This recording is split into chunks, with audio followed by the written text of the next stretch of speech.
Chapter 853. Beta Persei said that the logistics team could reach C rank. That was already good enough. With a little training, they would have no problem dealing with normal enemies. Yang Chendong was quite satisfied with this answer. At least he nodded. Alright, I'll work hard for a while.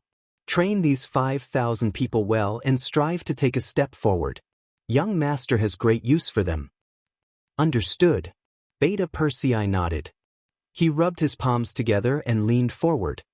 Young Master, how long will it take? Half a month to 20 days. Yang Chendong answered without hesitation. Obviously, in his eyes, the internal conflict of the Mongol tribes in the north of the Gobi Desert would begin within this time frame. He wanted these people to be reinforcements and help out. Beta Persei received the order and hurried out of the Yang mansion. Yang Chendong stayed behind and said to Yang Si, send a telegram to Tiger's Mane. We can make our move at Talu. If we can't take it in time, the young master won't blame him. But if we leave Mabe, it has nothing to do with him. Yang Chendong didn't put his hopes on these 5,000 soldiers. They were just there to replenish the losses of the new army. His focus was still on Tiger's Mane. Yang Si nodded and left. Half an hour later, the commander of the Tiger Radiance army who was stationed outside Tulu City received the telegram. His eyes widened in shock. Men, call the deputy commander, division commander, and commander over. We're having a war meeting.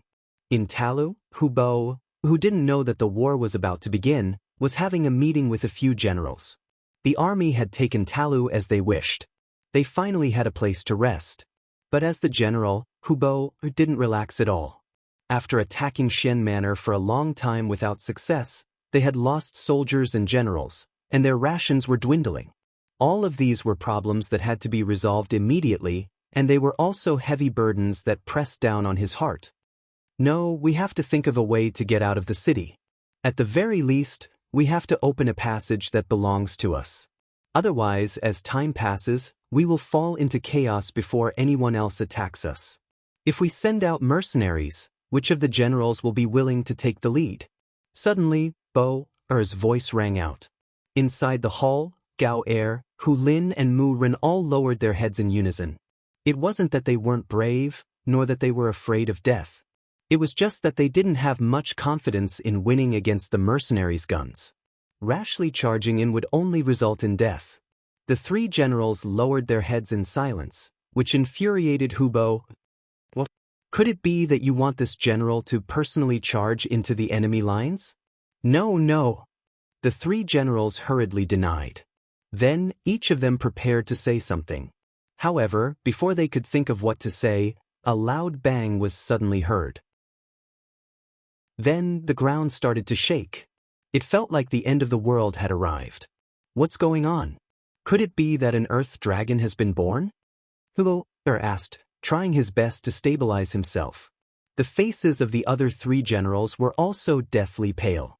If that was the case, it would be too dangerous for them to stay in the city.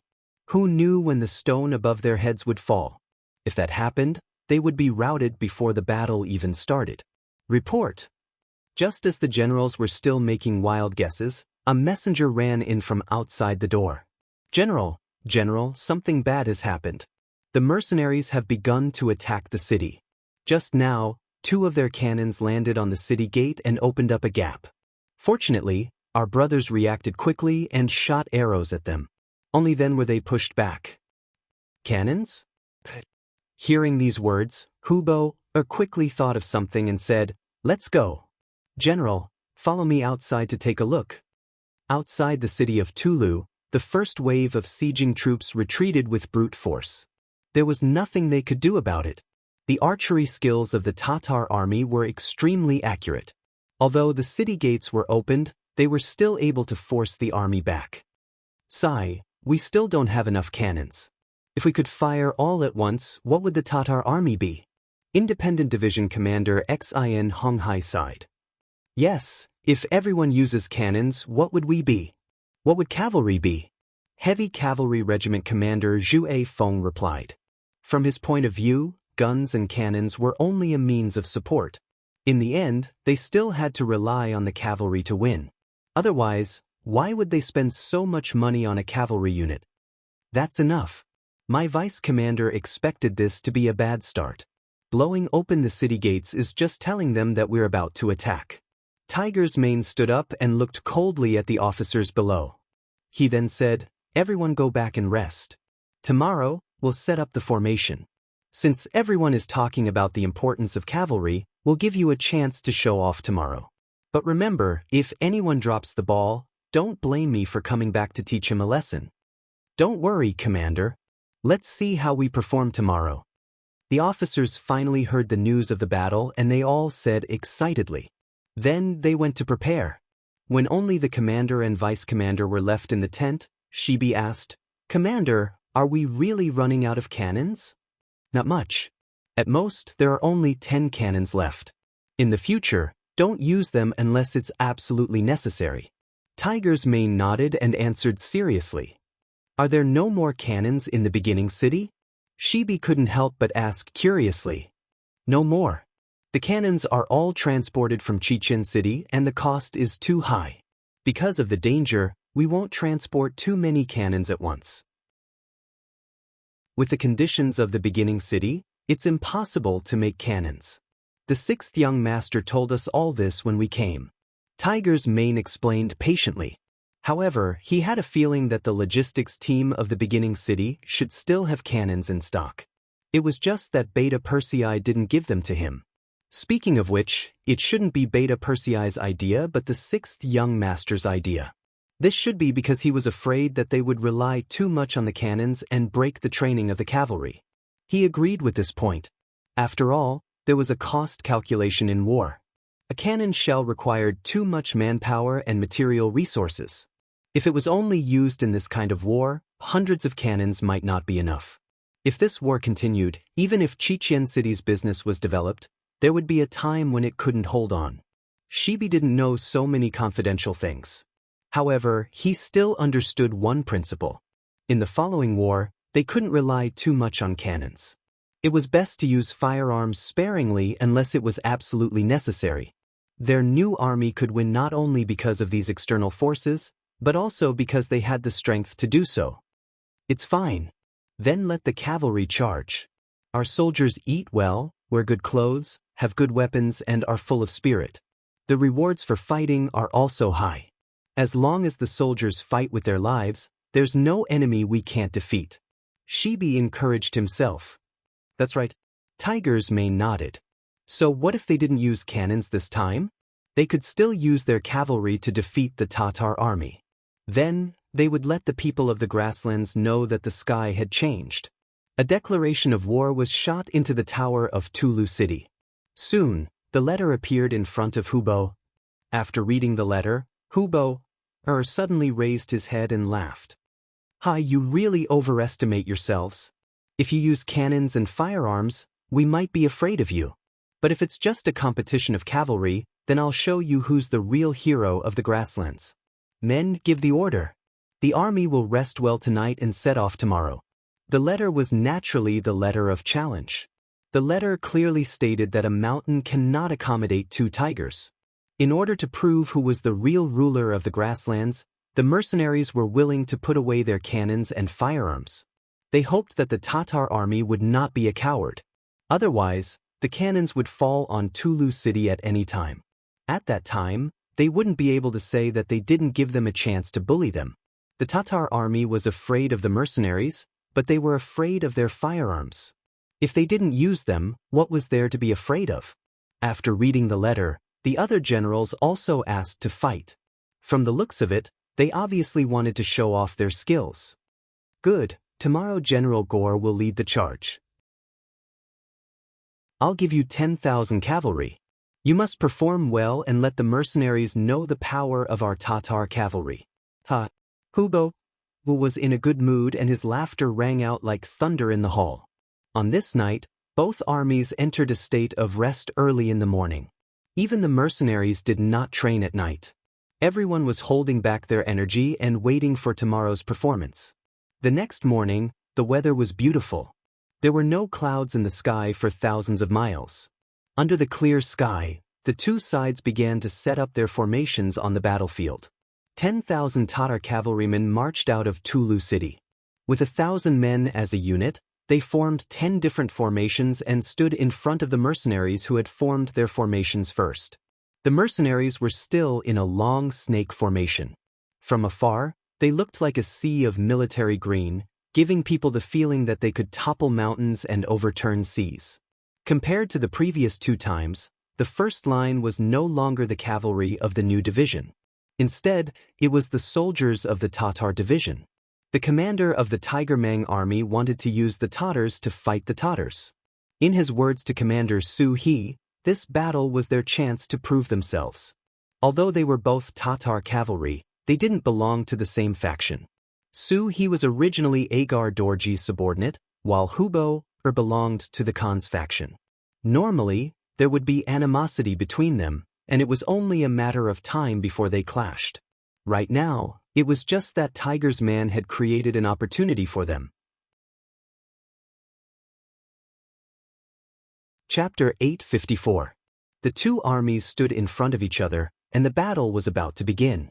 Before that, Tiger's man said to the Tatar division commander, Su He, "Today's battle will depend on your performance. You have 6,100 men, while the enemy has 10,000. That's not enough, so I'll give you command of the heavy cavalry to make up for it.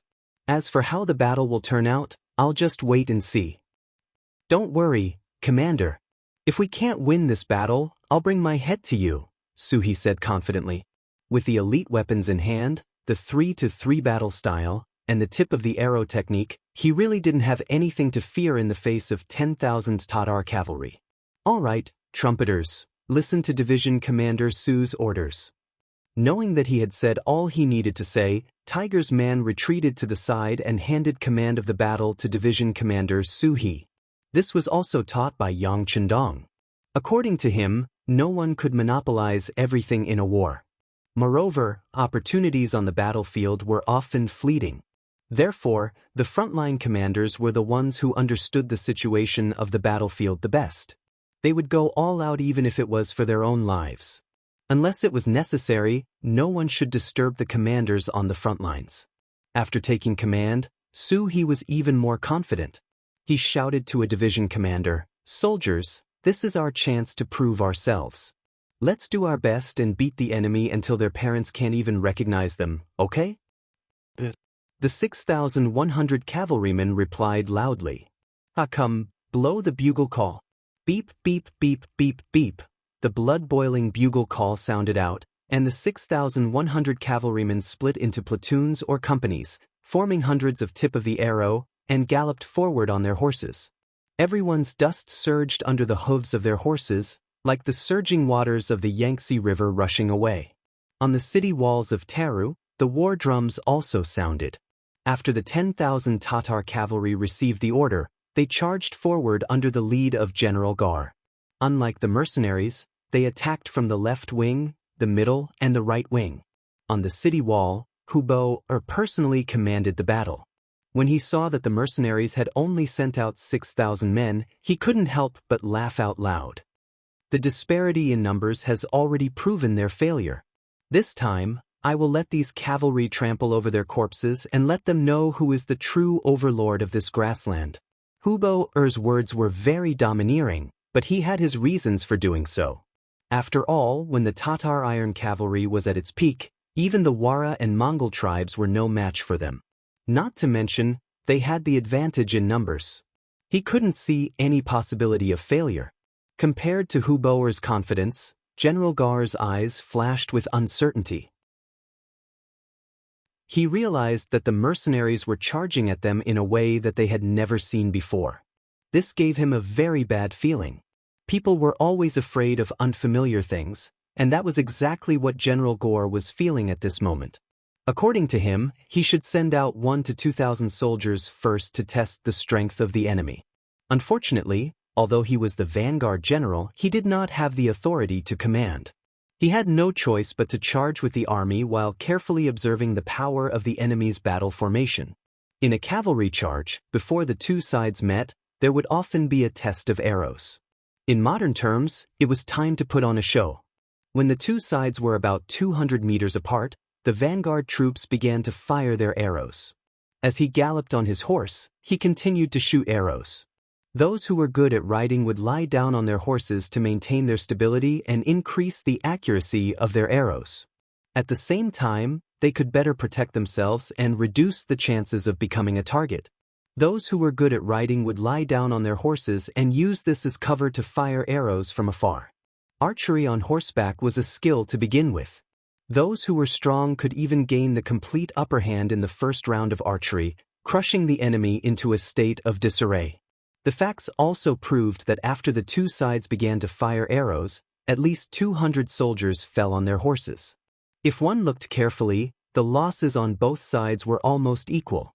Gore's expression became even uglier when he realized that he did not gain any advantage. He was very confident in the archery skills of the cavalry in his hands, but they did not gain any advantage. He felt a lot of pressure. When he thought of the difference in the enemy's formation and the unknown power, he felt more and more uneasy. Gore would soon be able to feel the power of the arrows.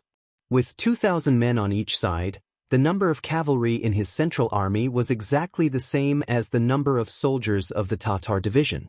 This meant that he had no advantage. When his 6 cavalry phalanxes collided with the Tatar division, the arrow tip formation began to show its power.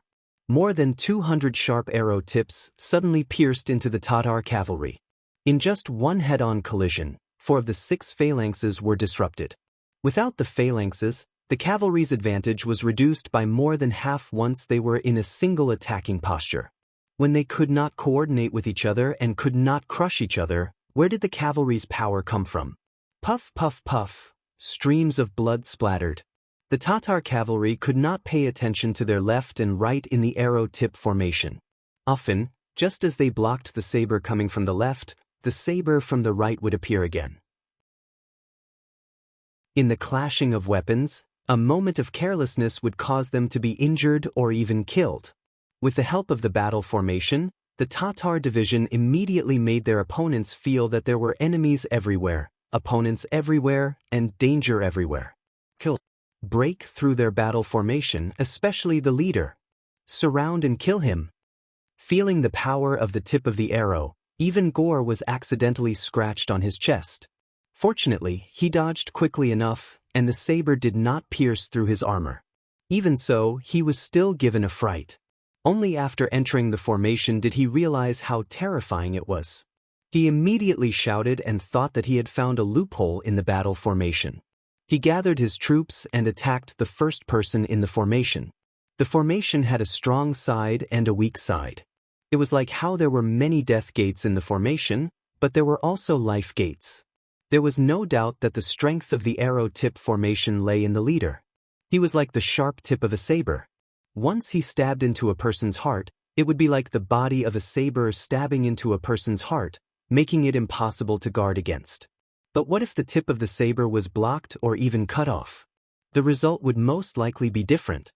Gore was indeed a veteran general who had been on the battlefield for a long time. He immediately made adjustments.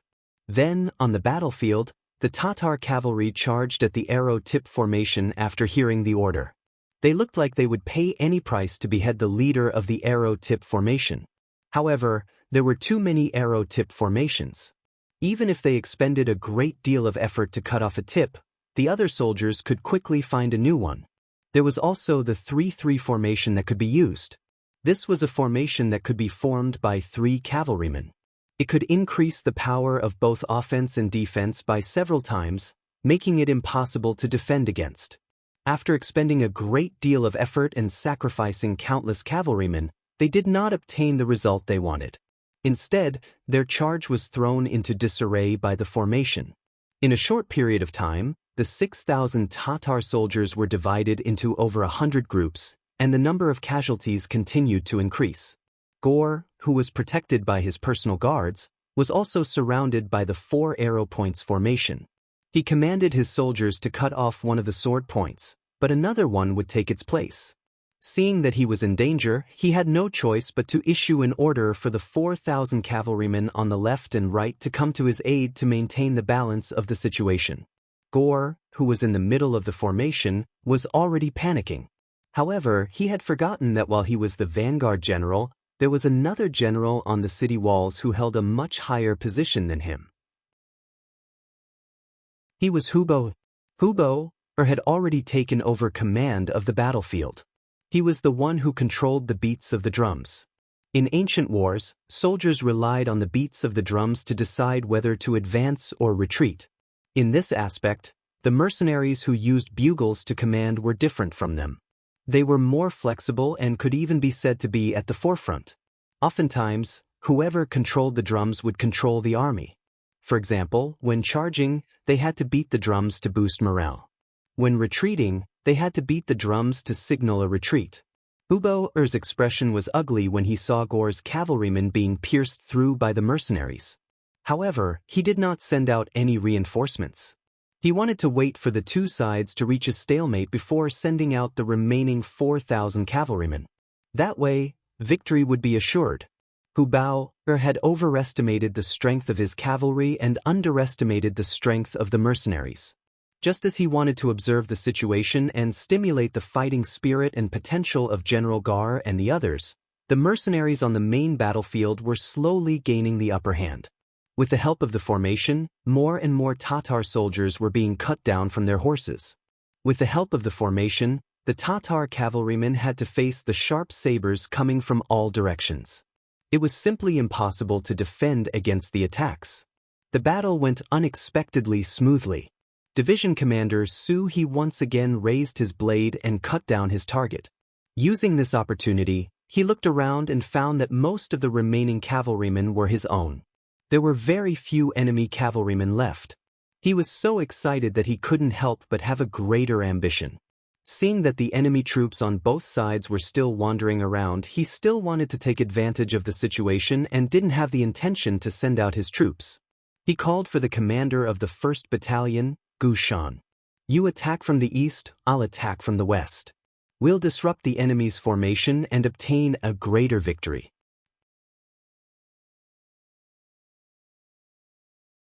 Chapter 855. Understood. Gu Shan, who had matured into a proper battalion commander, immediately agreed. He then rode his horse across the battlefield, notifying the other battalion commanders and company commanders. In an instant, wherever he went, more and more arrows were pointed at the cavalry on both sides. The drums on the city walls were still as steady as before, showing no signs of launching the final attack.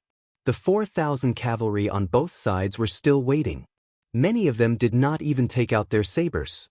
They were still holding onto their crossbows, waiting for an opportunity to shoot.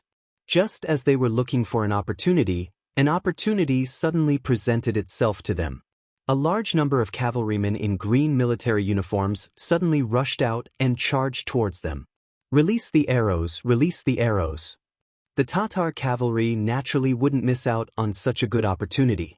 They immediately fired arrows from afar, causing quite a few of the Tatar cavalry soldiers charging at them to fall off their horses. However, even more of the soldiers relied on their proficient horsemanship and fast speed to break through the blockade of arrows and kill their way to the front of the Tatar cavalry. Just as the Tatar cavalry on both sides were about to release a second wave of arrows, the mercenaries had already used their speed to rush in front of them. One side wielded a bow, while the other wielded a saber. A one-sided slaughter had begun. The sudden change caught the Tatar cavalry off guard. It went so smoothly that it was out of Su He and Gu Shan's expectations. However, since the opportunity was right in front of them, no one would not cherish it. All the soldiers immediately roared and the heads of the Tatar cavalry flew into the air. Blood flowed all over the ground, and the stench of blood filled the air. Not good. Hubo, who was standing on the city walls, cried out in alarm. He quickly shouted to the drummer beside him, "Pass down the order, the entire army is to move out. The two sides will attack together with the main force." This order was given a little too late. If it was given a quarter of an hour earlier, perhaps the situation would not be too bad even if it was not to their advantage. However, it was clearly too late now. Everything was too late. The 4,000 cavalry on the two sides were caught off guard. In a single charge, they had lost at least a quarter of their men. They had already lost the best opportunity to attack. "General, let's retreat." General Mu Ren and General Hu Lin, who were watching the battle, knew that the only way was to retreat quickly. Otherwise, the loss would be greater. Even though she did not want to accept this result, Hu Bo knew that if the battle went on like this, their losses would only be greater. She could only nod and say, "Send down the order to retreat." Archers on the city gate tower, get ready to prevent the enemy from taking the opportunity to charge into the city. The sound of the gong finally rang out. To Gore, who was still in the formation, it was like the sound of a celestial being. After a fierce charge, a bloody path was finally carved out, and the army retreated into Tulu City. However, compared to the 10,000 cavalry that had left the city, not even half of them had returned. After 4 hours of fighting, the Tatar cavalry had paid a price of more than 5,000 men, and nearly 2,000 of them were injured. On the other hand, the Tatar cavalry division had less than 500 casualties and around 3,000 wounded. Just looking at the number of casualties, it was an exaggeration of 10 to 1. From this, one could see how powerful the arrow formation was. Don't chase a cornered enemy. Let the new division clean up the battlefield. The Tatar division, retreat and rest. Tiger's Mane looked at the bloody battlefield in front of him with a satisfied and happy expression. This battle had shown the might of the new division. Even though they had lost 3,500 men, they did not use any firearms to kill 5,000 and injure 2,000. No matter how one looked at it, it was a great victory. Su He, who was covered in the blood of the enemy, retreated with his troops. Tiger's Mane and Shibi went up to him and praised him. Tiger's Mane immediately said that he would report this battle to the 6th Young Master and try to get a second-class merit for the Tatar division. Even though they were tired from fighting all the way, when they heard the result, all the soldiers of the Tatar division still cheered loudly. This not only represented honor, but also represented that after this battle, each of them would receive a generous reward. This scene caused the other divisions to be filled with envy. The head of the heavy cavalry regiment, Zhui Feng, directly rode up to Su He and hammered his bloody chest. "You're not particular. You didn't call our heavy cavalry regiment for such a good thing. You didn't even give us a share of the merit, huh? The combat strength of the heavy cavalry regiment is very strong. Once they take action, they will definitely make the enemy tremble in fear. As the saying goes, good steel should be used on the blade. It is better to leave it for the next time to make a greater contribution." Su He chuckled, changing from his previous stern expression. Zhui Feng heard this and immediately nodded his head proudly. This time, Su He did not arrange for the heavy cavalry regiment to kill the enemy.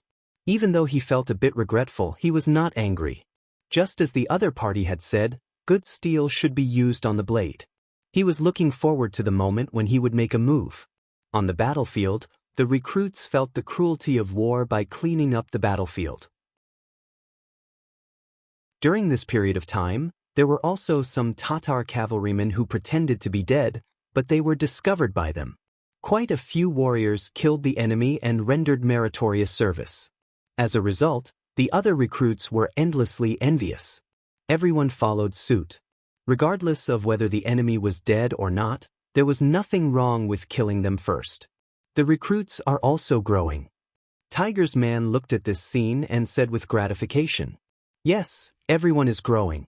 It's just that can't we give them a boost?" The vice commander on the side suggested. "Oh, vice commander, what do you mean?" "Jingguan. This is the 6th Young Master's best method to intimidate the enemy. At the same time, it's also a chance to train the recruits." Zhui Feng did not hide anymore and took the initiative to speak his mind. "Yes, the idea is not bad. Give the order to Commander Lu Zhua and let him know." Tiger's Man only hesitated for a moment before agreeing. Although killing a dead person wasn't considered a hero, it was still considered to have seen blood. With this kind of experience, they would not be as afraid on the battlefield as before. Of course, the Jingguan could also intimidate the enemies in Tulu City. It would let them know what the consequences of going against the mercenaries were. The two commanders agreed and the Jingguan was immediately established. During this process, countless recruits vomited and their faces turned pale. They felt weak all over. However, just as the two commanders thought, after this experience, they had matured a lot. When they fought again, their blades were steadier and their hearts were more resolute. On Tulu City, Hubei and the others could only watch as the huge Jingguan was built. There was nothing they could do. The sky was already dark. It was hard to predict what would happen if they sent out troops now. Even if they wanted revenge, they could only wait until the next day. Reswell, victory and defeat are common in war. In tomorrow's battle, we must make up for today's losses. After saying this, Hubei turned and left. While the Tatar cavalry were waiting for revenge, the mercenaries were also waiting for tomorrow's battle to gain merit. Because just a moment ago, Tiger's man had announced the war god's decision. The Tatar division would be awarded a second-class merit and all the rewards would be sent to the camp the next day. The soldiers of the Tatar division were naturally overjoyed. In the eyes of the soldiers of the other divisions, other than envy, they secretly made up their minds to fight for tomorrow's battle and perform even better. Under the anticipation of both sides, the moon set and the sun rose. The next day came as promised. Hubei picked another general, this time another general, Hu Lin, and gave him 10,000 cavalrymen.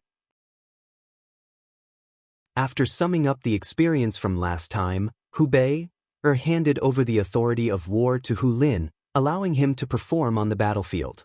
In the new army, the independent division replaced the Tatar division from yesterday's battle. Considering that the independent division still had 6 battalions of musketeers, Tiger Edge replaced all of them with Deng Yu's direct subordinate regiment. At the same time, they also selected 3 battalions from the new recruit division for training purposes.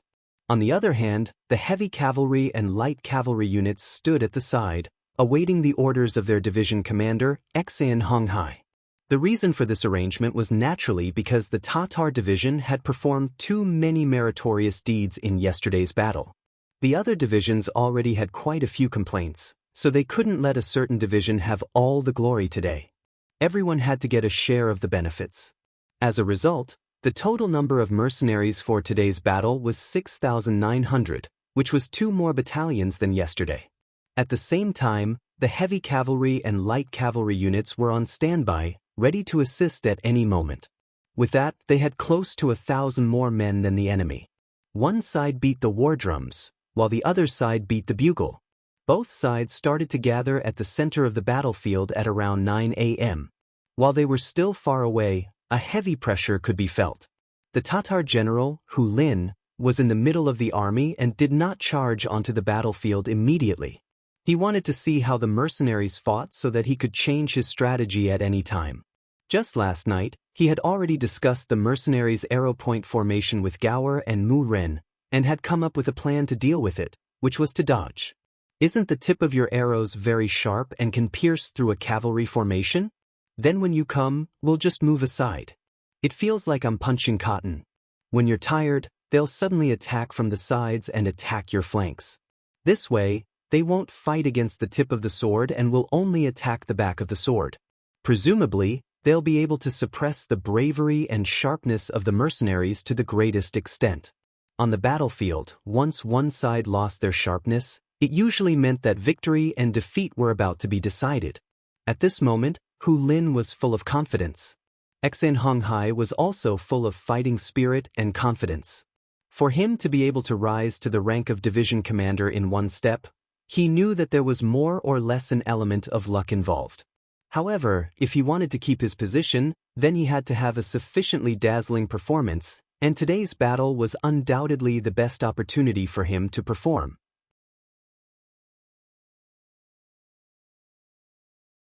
Chapter 856. Before entering the battlefield, the commander and deputy commander had already talked to him.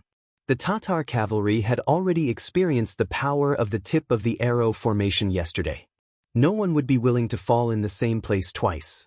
Since they had rushed here today, they must have thought of a countermeasure. Therefore, this battle would not be easy to fight. However, on the battlefield, one could not retreat without fighting just because one was worried. This was not something a fierce general should do, and it was not the style of the mercenaries. Therefore, they still had to fight, and they had to be flexible. At worst, they could send both the heavy cavalry and the light cavalry. This was also the reason why another light cavalry regiment was added today.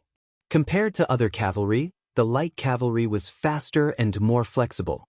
Once the opponent's tactics changed, they could enter the battlefield as the fastest and most flexible unit and change the situation. With such a backup plan, Xianxia was full of confidence. When he arrived at the battlefield, he saw that the distance between the two sides was less than 3 miles. It was time for the cavalry to charge. He shouted, "Blow the bugle and charge forward with the tip of the arrow formation." Toot, toot, toot, toot, toot. When the bugle sounded, the 6,900 cavalry moved. They were divided into nearly 300 groups and charged toward the Tatar cavalry from different directions. Shoot the arrows. Leave 2,000 cavalry in the middle. 4,000 men on the left and right flanks to avoid the attack of the enemy's main cavalry. At the same time, General Hulin also gave the order. It was transmitted to the battlefield through the sound of the war drums. The 10,000 Tatar cavalrymen that were originally concentrated in the center of the formations suddenly separated before the mercenaries arrived. Only 2 formations of 2,000 cavalrymen were left in the middle. Then arrows rained down from the left and right, forming a blockade, blocking the mercenaries' path in front and their path in the middle. Sure enough, the enemy had changed their tactics. Xianxia, who was charging forward on his horse, saw this.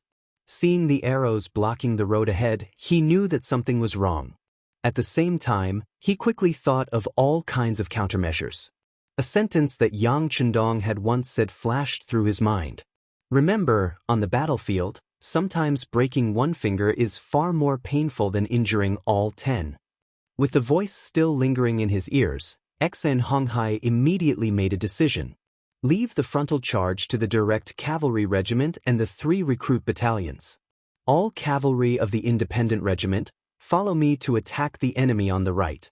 Heavy cavalry regiment, attack the enemy on the left. Light cavalry, cooperate with us. Use bows and arrows to assist in long-range attacks. Now that his opponent knew about his trump card, Xianxia knew that his previous methods would not work.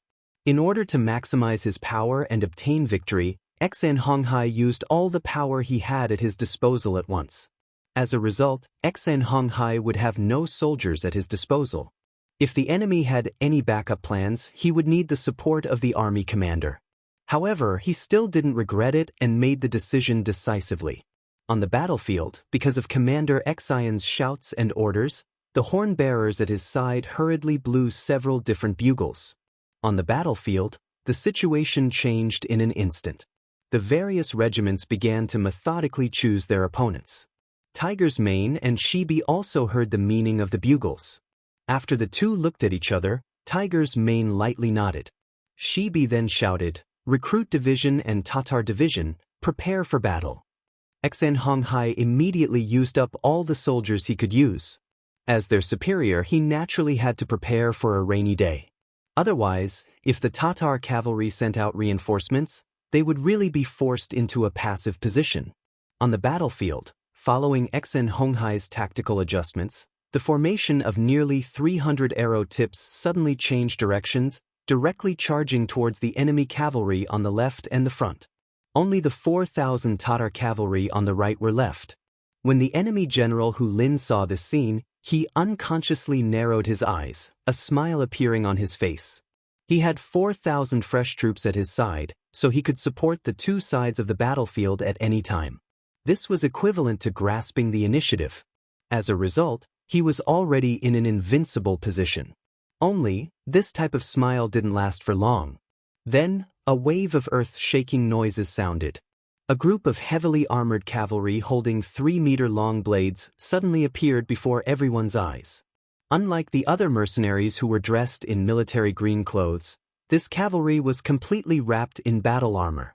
Every single one of them wore black battle robes, a black feather sticking out of their iron helmets, making them appear even more heroic and extraordinary. With 3-meter-long blades in front of them, the cavalry dressed in heavy battle armor immediately drew the attention of tens of thousands of people as soon as they appeared. They were precisely the new army's heavy cavalry regiment. The heavy cavalry regiment, as the name suggested, belonged to the tanks of the cavalry.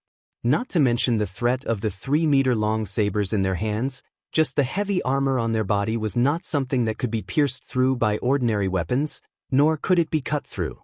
Their appearance was like a torrent of steel, giving off a feeling of invincibility and invincibility. The moment the heavy cavalry appeared, they charged towards the 4,000 Tatar soldiers on the right, causing the Tatar general in charge of the battle, Hurin, to cry out in alarm. "Not good, they are going to deal with our 4,000 fresh troops. Quick, ask the general for reinforcements." It was no wonder that Lin was so shocked. The appearance of the heavy cavalry had broken the balance of the battlefield. Let alone heavily injuring the mercenaries, they would already be thanking the heavens if they could even guarantee victory. Right now, he could only place his hopes on Hubo and the reinforcements. On the city walls of Tala City, Hubo naturally noticed the sudden appearance of the heavy cavalry regiment. At this moment, his brows were tightly furrowed and his fists were clenched. He was about to open his mouth to send more cavalry, but when he noticed that it wasn't just the heavy cavalry that had moved. Unknowingly, more than 2,000 firearmed soldiers had also appeared on the battlefield. His words were forcefully suppressed in his heart. He knew that if he dared to send reinforcements, these musketeers would enter the battlefield. Perhaps even the cannons that had disappeared for 2 days would appear. If that was the case, the situation would be even worse. General. Mu Ren and Gore did not notice this. When they saw the mercenaries send out the heavy cavalry regiment, they turned around and looked as if they had quickly made a decision. Faced with this question, Hubo did not move at all, as if he did not hear it. He had seen the situation on the battlefield. Even with the addition of the heavy cavalry regiment, they still had the advantage in numbers. Look, there is another light cavalry regiment among the mercenaries. Mu Ren turned his head and saw another light cavalry regiment. He immediately shouted out loud. However, Hubo only replied with one sentence. Even with these 2,000 people, they only have 1,000 more than us. It won't affect the overall situation. In yesterday's battle, the Tatar army had nearly 4,000 more people than the mercenaries. Today, they had only sent 1,000 more, which could be considered as a courtesy. If he sent reinforcements because of this, he would be forcing the mercenaries into a decisive battle. Right now, he was not prepared for this, mainly because he had not thought of a good way to deal with firearms. Since Hubo had said this, it meant that he did not intend to send any more reinforcements. Unless the mercenaries sent cavalry into the formation, but that was obviously impossible. Sending nearly 1,000 more people was probably the mercenaries' bottom line. What happened next confirmed this thought. However, with just 1,000 more people, the mercenaries' advantage was obvious. On the central battlefield, the direct subordinate regiment and the 3 new recruit battalions relied on their superiority in numbers to firmly suppress the enemy. On the left battlefield, even though the independent division did not have the advantage in numbers, their formation was complete. With the help of the tip of the arrow formation, they had already pierced through the Tatar army's defenses and were currently executing a slicing and dicing tactic. In addition, the light cavalry regiment's arrows were harassing them from afar, so they already had the absolute advantage. On the right battlefield, the heavy cavalry regiment's appearance was like the autumn wind sweeping away fallen leaves, smashing the 4,000 Tatar cavalry into a bloody mess. The 3-meter-long blades, once drawn, would be stained with blood. Coupled with the strong defense of the heavy cavalry, in a clash of blows, one would be fine, while the other would take the enemy's life. As time passed, the 4,000 Tatar cavalrymen were constantly reduced. The heavy cavalry regiment that Yang Chendong had spent a lot of money to build had a definite advantage the moment they stepped onto the battlefield. They appeared in a stunning manner, appearing as if they were undefeatable.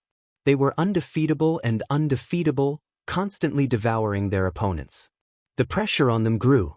The 3 battlefields were in danger, and there were no reinforcements from the city behind them. Lin's expression changed again and again, and he had no choice but to give the order to retreat. If they continued to fight like this, their losses would only be greater, and they would definitely lose. Seriously speaking, rather than the Tatar cavalry fighting with the mercenaries, it was better to say that they were training the mercenaries. After 2 defeats, the Tatar cavalry retreated amidst the sound of unwilling gongs. Wang Lin retreated in time, and their losses were much greater than yesterday. They only lost 1,000 cavalrymen, and 2,000 were injured. Although the losses were not great, the impact on the morale of the troops was not small. This could be seen in the eyes of the cavalrymen returning to the city.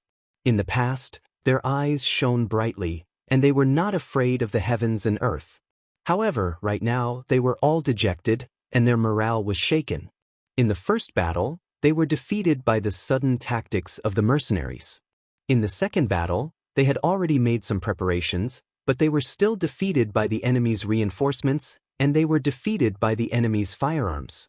At this point, before they could think of a way to deal with the firearms, the Tatar cavalry would not easily start another battle with the mercenaries. Tiger's Mane and Shibi had already understood this point of view when they returned to the barracks after the battle. The atmosphere also became silent for a while. Yang Chendong's telegram had arrived 2 days ago. In half a month to 20 days, the battle with the Mongols would begin. If they could not deal with the Tatar cavalry here, they would not be able to participate in that battle. For the 2 generals, this was something that they could not accept.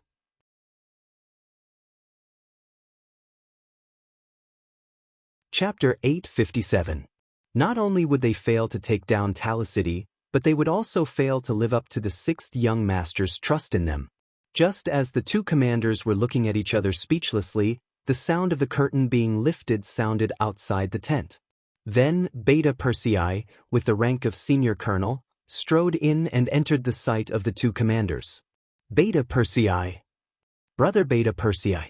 The former was called out by Tiger's Mane, while the latter was called out by Shepherd. Beta Persei, who was called out, smiled and greeted the 2. On the orders of the young master, I'm here to deliver the reward for the Tatar division. I haven't been idle along the way. You have to prepare some delicious food for me later. Young heir did not treat himself as an outsider. He found himself a chair and sat down. He even poured himself a cup of hot tea. He raised his head and gulped it down like a whale drinking a cow. It wasn't until he drank 3 cups of tea in a row that he felt his thirst being quenched. Then, Beta Persei noticed that Tiger's Mane and Shepherd seemed to be a little absent-minded, and their moods were not quite right. What's wrong with the 2 of you? Don't tell me they lost the battle? As soon as he finished speaking, Beta Persei immediately denied it.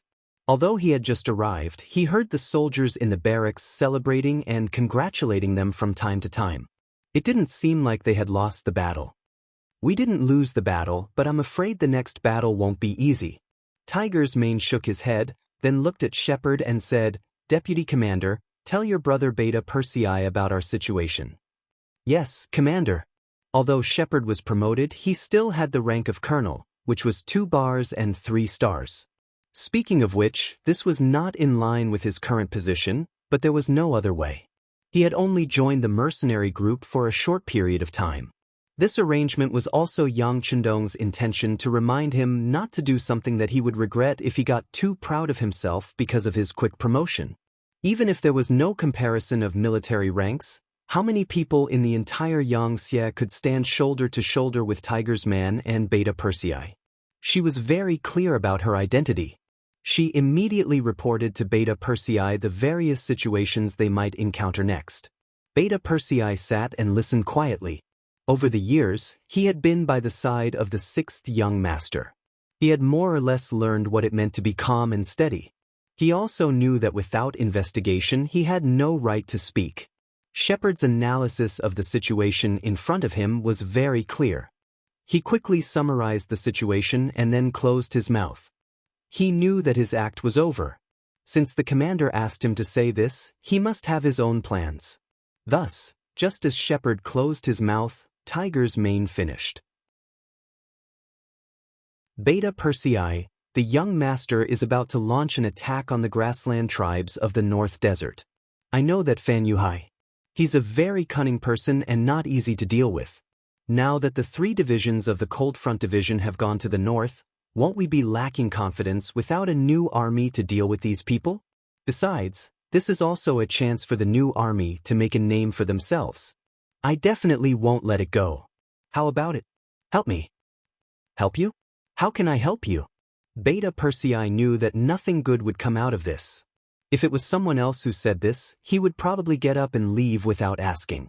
He was someone by the side of the sixth young master. He had no right to worry about the affairs of other troops. But this was Hu Mang, so there was nothing he could do. Who asked him to be promoted by him in the first place? Even now, if he wanted to beat him up, he wouldn't even be able to return the favor. Tiger's Mane's face first showed a trace of awkwardness, but then became much more determined. Beta Persei, how about this? How about you give me some ammunition from the logistics team? Also, give me a few more boxes of cannonballs.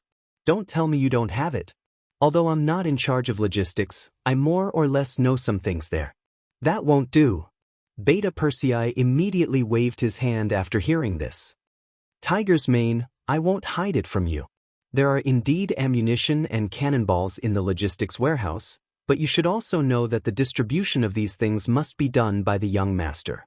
I don't have the authority to use them. Otherwise, I'm afraid that if I make a move, I'll be kicked back to the army. Then, I'll have to return to the young master's side. If that's the case, you might as well just kill me. Beta Persei was also a hoodlum. He directly spread out his hands and said that this road was blocked. This caused Hu Mang, who had been holding on to hope, to immediately relax. He looked like a balloon that had been punctured. He originally knew that he couldn't hide this matter from the young master. Moreover, he had a feeling that if he asked for it, there would most likely be no results.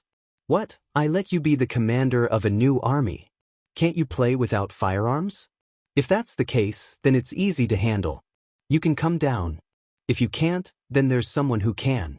Tiger's Mane wasn't that greedy for power. In the past, he was just a little boy beside Yang Qindong. He was very satisfied with everything he had now.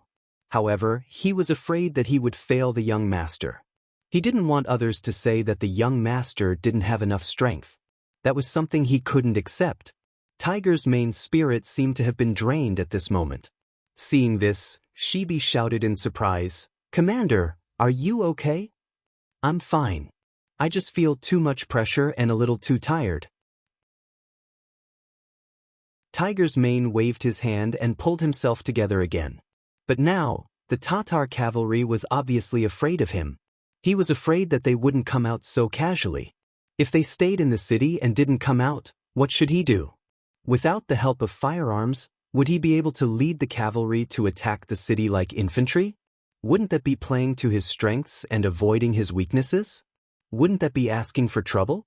Beta Persei saw Tiger's Mane's worried expression and couldn't help but sigh in his heart.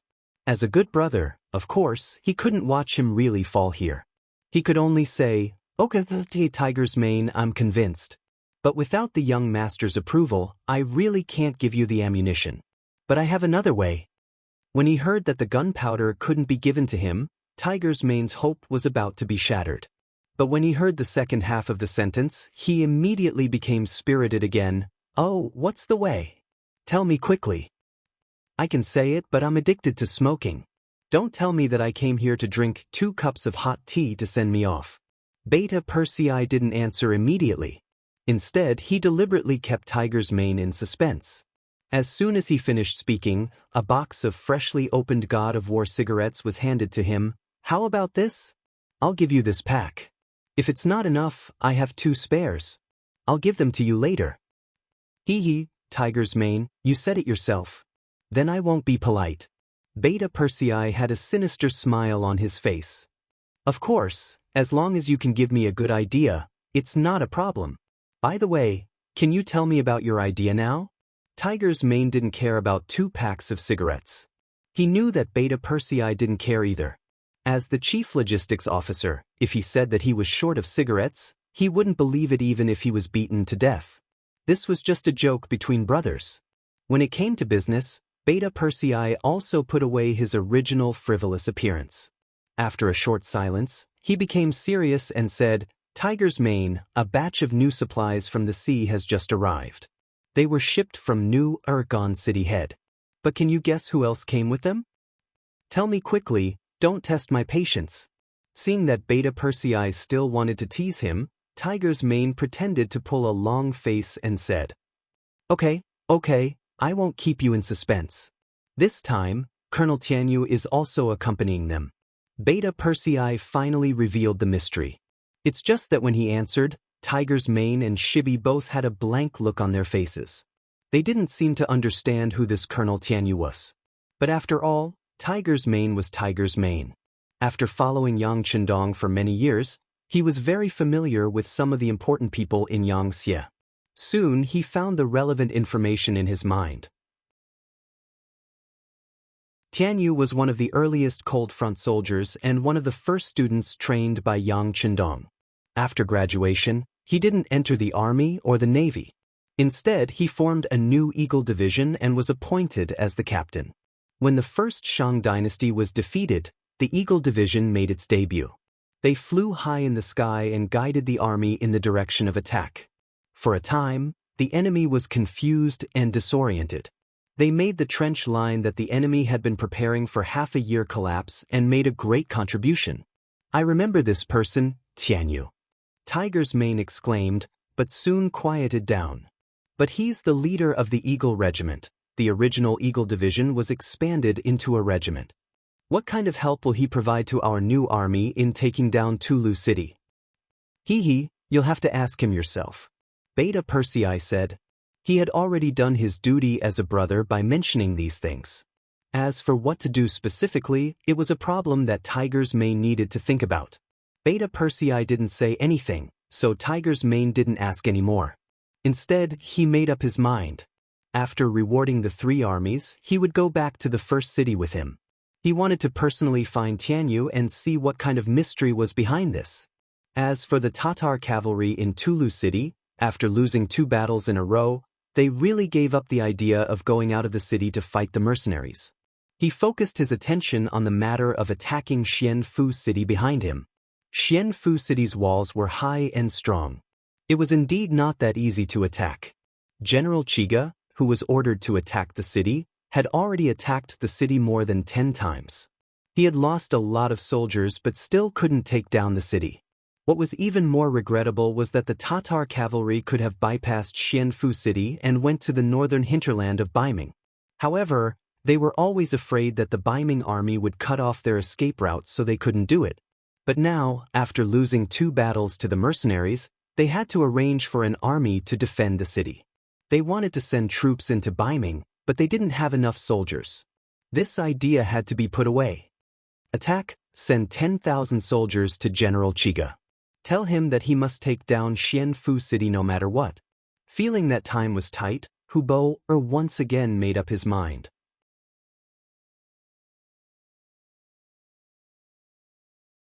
Chapter 858.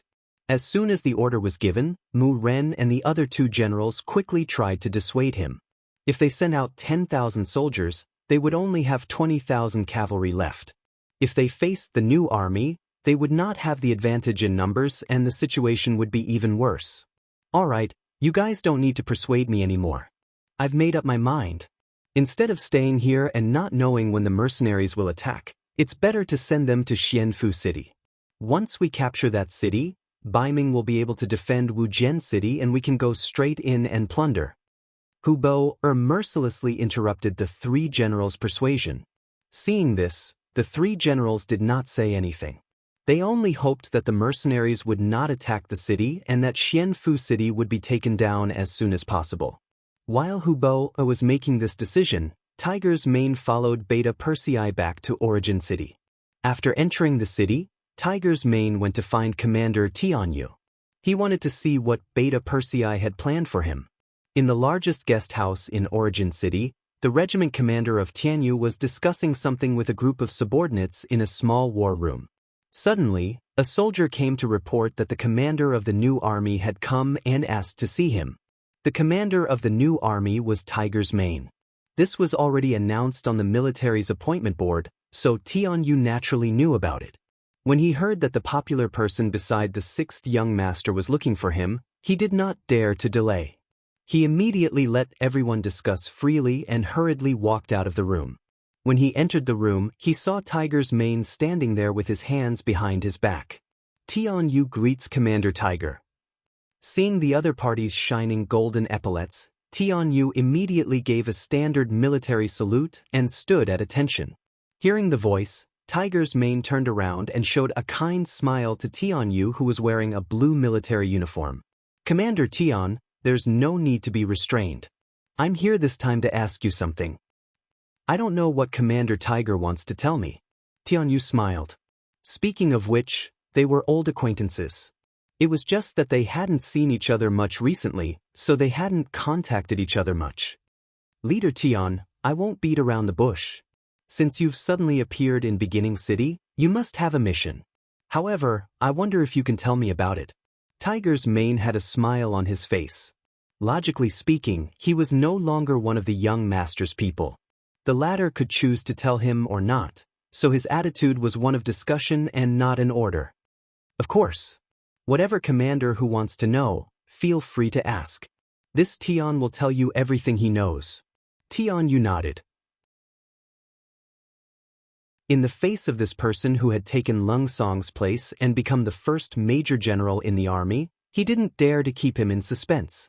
Who didn't know the relationship between Tiger's mane and the sixth young master? Who would know when he would step down from his position as the new army commander and return to the sixth young master's side and become a popular person? Okay, then I'll be polite. Let me ask you. In the following time, Tiger's mane and Tian Yu had a conversation in the room for half an hour.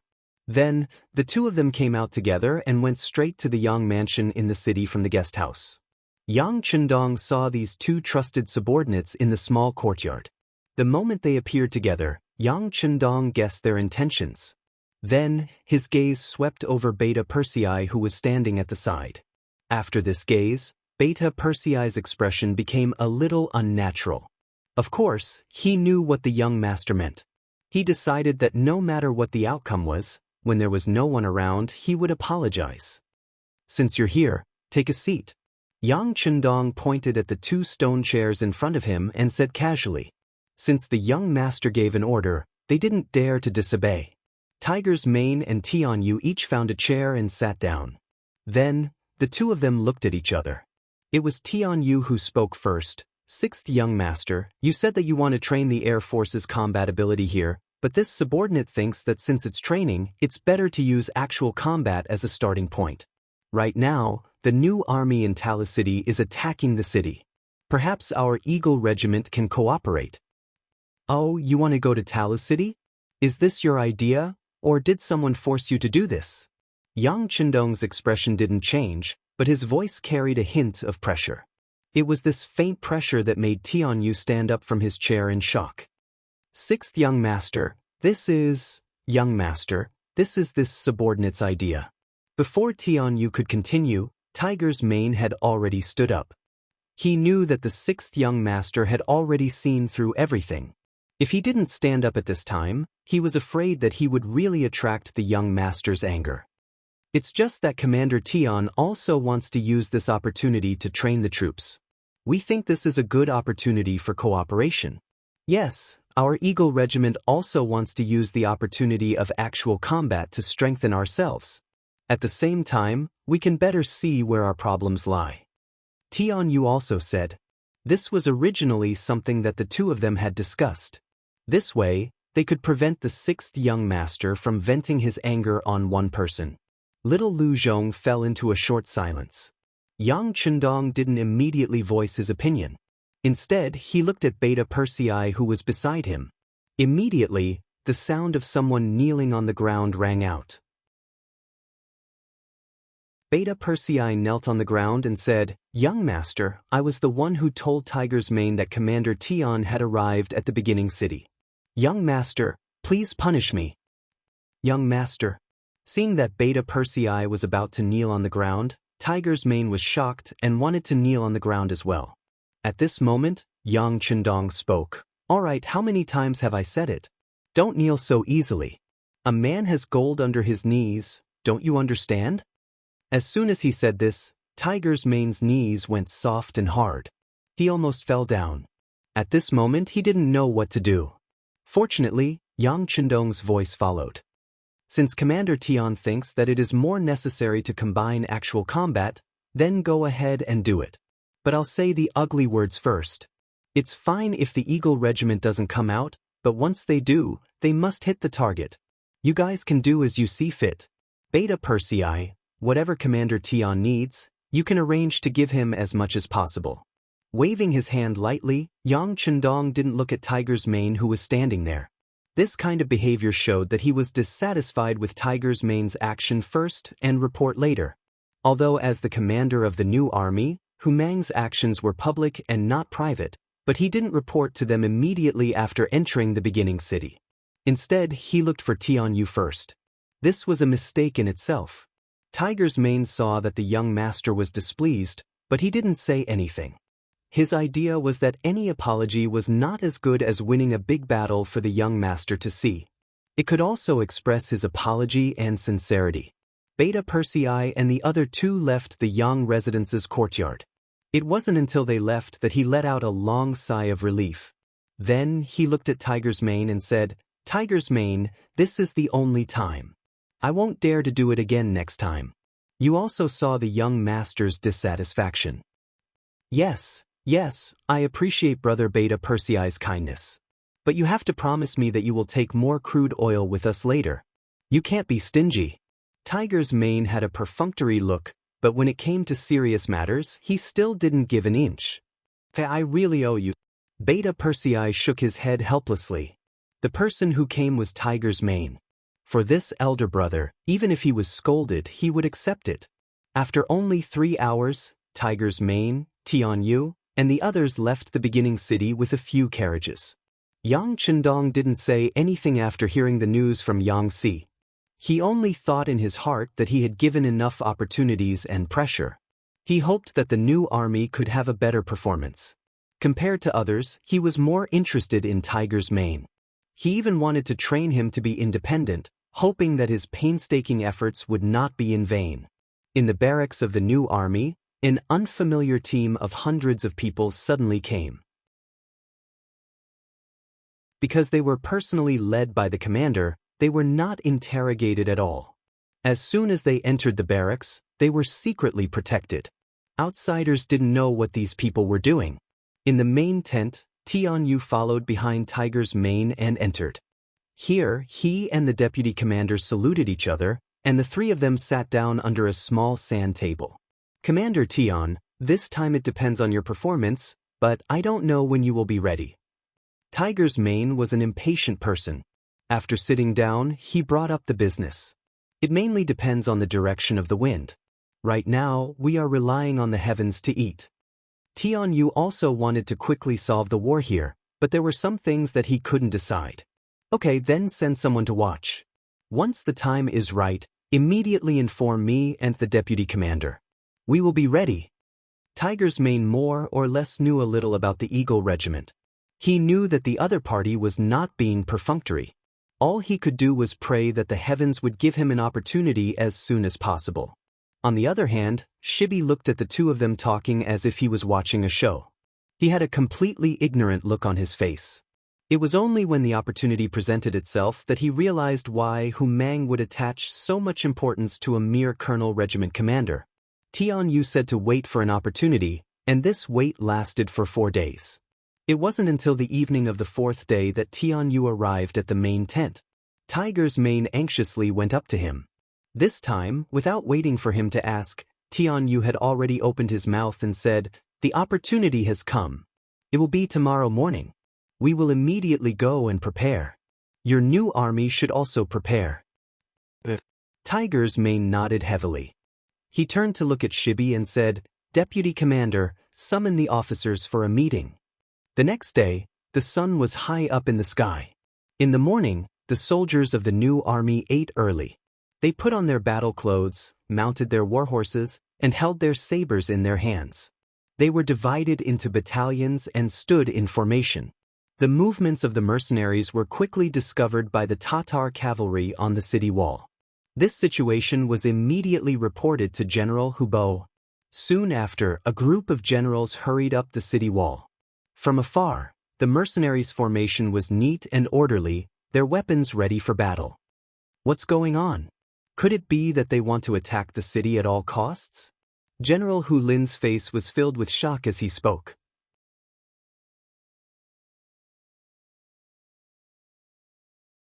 Chapter 859. If they just charge head-on, their losses will be great. I'm sure they haven't thought of this. Gore also had a confused look on his face, and as he spoke, he glanced at Hubo. What did General Mu Rin say? Hubo did not reply immediately. After several bloody battles, he knew that the mercenaries were not to be trifled with.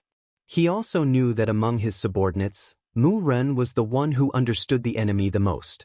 His words were always taken seriously. Mu Ren narrowed his eyes slightly, and he was also puzzled. Since the general asked, he replied, "From the looks of it, they're really going to attack the city? Could it be that they've thought of something else? Or do they have enough firearms?" It was no wonder that Mu Ren would say this. Although the mercenaries' cavalry was strong, attacking a city wasn't a battle formation. The effectiveness of cavalry was still very limited. As long as one's head wasn't kicked by a donkey, they would definitely not use cavalry to attack a city. There was only one other reason. They had prepared enough firearms. Whether it was cannons or long-range muskets, they could put a lot of pressure on the Tatar army. When he heard that the enemy might use firearms to attack the city, Hubo's face turned ugly. Previously, the enemy had only used 2 cannons to blast open the city gates, giving them a fright. Fortunately, the facts told them that such powerful firearms were rare in the new army. Only then did they manage to suppress their anxiety. But now, it seemed like the other party was prepared. If that was the case, they really didn't know how to deal with the invisible cannons that could deal great damage to them. Pass down the order. All soldiers prepare for battle. All archers prepare for battle. Hubo's face turned red. Before he knew what the mercenaries were going to do, it was better to be prepared. In Tulu, the Tatar cavalry was also ready for battle. Even when they were ready, the mercenaries still hadn't started their attack. They just slowly arrived 2 miles away from the city and waited in formation. What are they going to do? Hubo stood behind one of the battlements on the city wall and looked at the new army. Her face was filled with confusion. Even if the enemy had firearms to clear the way, they would still have to pay a heavy price to take down Tulu City, which was already prepared. The enemy's generals knew this, but they still put on such a front. What exactly were they relying on? In fact, it wasn't just the Tatar army that was puzzled. Even the soldiers of the new army were puzzled. They did not understand why the army would set up such a formation. Could it be that they wanted to attack the city? It was not that they could not use cavalry as infantry, but it was a huge waste. Most importantly, they would suffer heavy losses. The new army only had a limited number of people compared to the Tatar army. With such losses, it was hard to say if they could take down the city, paying such a heavy price for something they did not know if they could succeed. It was no wonder that the soldiers were grumbling. At 10 o'clock in the morning, poise had reached level 3. Many of the soldiers had become numb. They had been standing here for more than 2 hours, but there was no order to attack the city. This made the soldiers who were originally worried couldn't help but relax a little. There were even some who thought that they were smart. They thought that this was just a training exercise to put pressure on the Tatar army. In reality, there was no intention to fight. This thought grew stronger and stronger in the hearts of the soldiers. Everyone thought that this was a show of strength to put more pressure on the enemy. At this time, most of the soldiers were thinking about what to eat for lunch. Suddenly, a very surprised voice sounded in the army. "Heavens, look, what is that in the sky? There are people on it." This shout was like a boulder being thrown into a calm lake. Immediately, layers of waves were set off. When everyone heard this shout, they could not help but look up at the sky. Then, 10 huge hot air balloons appeared above their heads. They moved with the wind and slowly moved forward. Looking at the direction they were heading, it was Tulu City. Is this a divine object? This must be Tingri's spirit. In the new army, There were many Mongolian soldiers who immediately got down from their horses and knelt on the ground when they saw this unimaginable scene. They shouted in their own language and kowtowed while tears flowed down their cheeks. The vice commander also looked up and saw this scene. Then, out of instinct, he prepared to get off his horse and kneel to pray. After all, he was born and raised here. Although he was already a high-ranking mercenary general, some things in his bones would not be easily changed. At this time, Tiger's Mane, who was riding on the horse beside him, reached out and pressed on his shoulder. He gently shook his head. "Commander, what are you doing? Can't you see that this is Tengri's spirit?" His face was a little emotional and also a little red. This was because he felt that Tiger's Mane's big hand was very strong. It actually made him feel like he could not move. "Vice Commander, don't be emotional. Calm down. What if I say that this is not Tengri's spirit? Look carefully. Is there a 5-starred flag on it?" Tiger's Mane's expression was normal, but the strength of his hand did not decrease. "What?" This scared Shibi. He did not know what was going on. Then he tried to look at the sky. He found that the sun was shining, so he could not see clearly. He simply took the telescope hanging on his neck and looked at it. When he saw it, his face turned pale and his body trembled. If it were not for Tiger's Mane's help, he would have fallen off his horse. How is this possible? Why is there our 5-starred flag on it? Shibi was puzzled. His face was full of doubt, but more than that, there was fear. Could it be that the 6th young master was really Tengri's messenger? That he appeared in the grasslands under Tengri's orders to save this place and unify it? Tiger's Mane sighed. Shibi was very smart and very wise. This was something that even the 6th young master had praised. But in the end, humans were still humans. Their reaction to the unknown was no different from that of ordinary people. Tiger's Mane could indeed say that this was the manifestation of God. This way, the morale of the soldiers below would definitely reach its peak. But Shibi was not an ordinary soldier. There were some things that could not be hidden from him. It was time to tell him the truth. "Deputy Commander, this is not a miracle. It is an aerial unit sent by the god of war. Their appearance here is not a manifestation of God. They are here to help us attack Tulu City." Tiger's Mane finally told the truth. However, the truth was simply too inconceivable. Even someone as intelligent as Shibi was still unable to comprehend it. His eyes widened. Then, as he digested the information, he said with a shocked expression, "Commander, are you saying that all of this is the arrangement of the 6th young master? The 6th young master can make people fly?" "Yes, you can say that. As long as they follow what the 6th young master taught them and borrow the power of other objects, they can fly." Tiger's Mane sighed heavily. Then, his face was full of admiration. This was their young master, their master. Anything he did was so earth-shattering. It was unprecedented. Shibi still did not believe it, but since Tiger's Mane said it so formally, he had no reason to not believe it. Most importantly, with the help of the binoculars, he could faintly see the figures of soldiers in military uniforms on the hot air balloons. The only difference between them and himself was that they were not military green, but sky blue. Could this really be the arrangement of the 6th young master? Could he really make people fly? Even though Shibi worshipped the 6th young master and believed him to be the most capable person in history, there was nothing he didn't know and nothing he didn't know. But looking at the scene in the sky, he had to admit that he had underestimated the 6th young master. He had underestimated the god of war. Shibi, who knew the general reason, did not kneel on the ground with the other grassland warriors and call out to God. But the other warriors were already boiling. They all knelt on the ground and kept praying.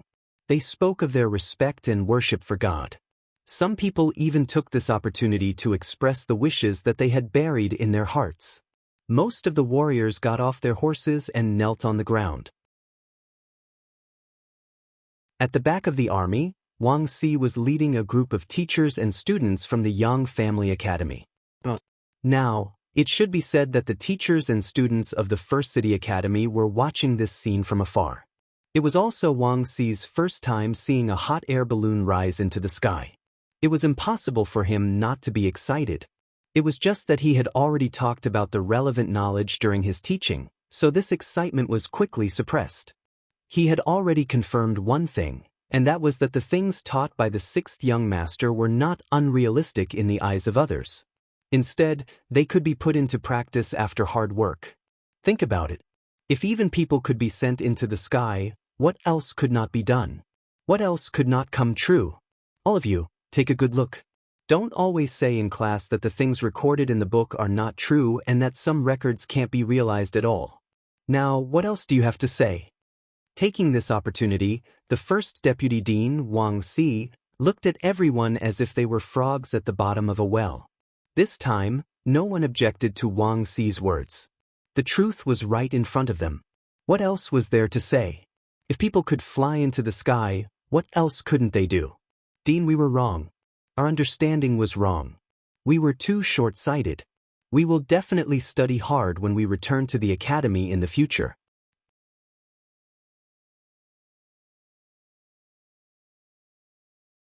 Chapter 860. Principal, don't worry. After today's eye-opening experience, we'll work even harder and try to make the things recorded in the books into reality. Right, Principal, we were wrong. Wang Xi nodded his head in satisfaction as the voices of people admitting their mistakes rang in his ears. He knew that after today's events, it would be easier to lead the academy's teams.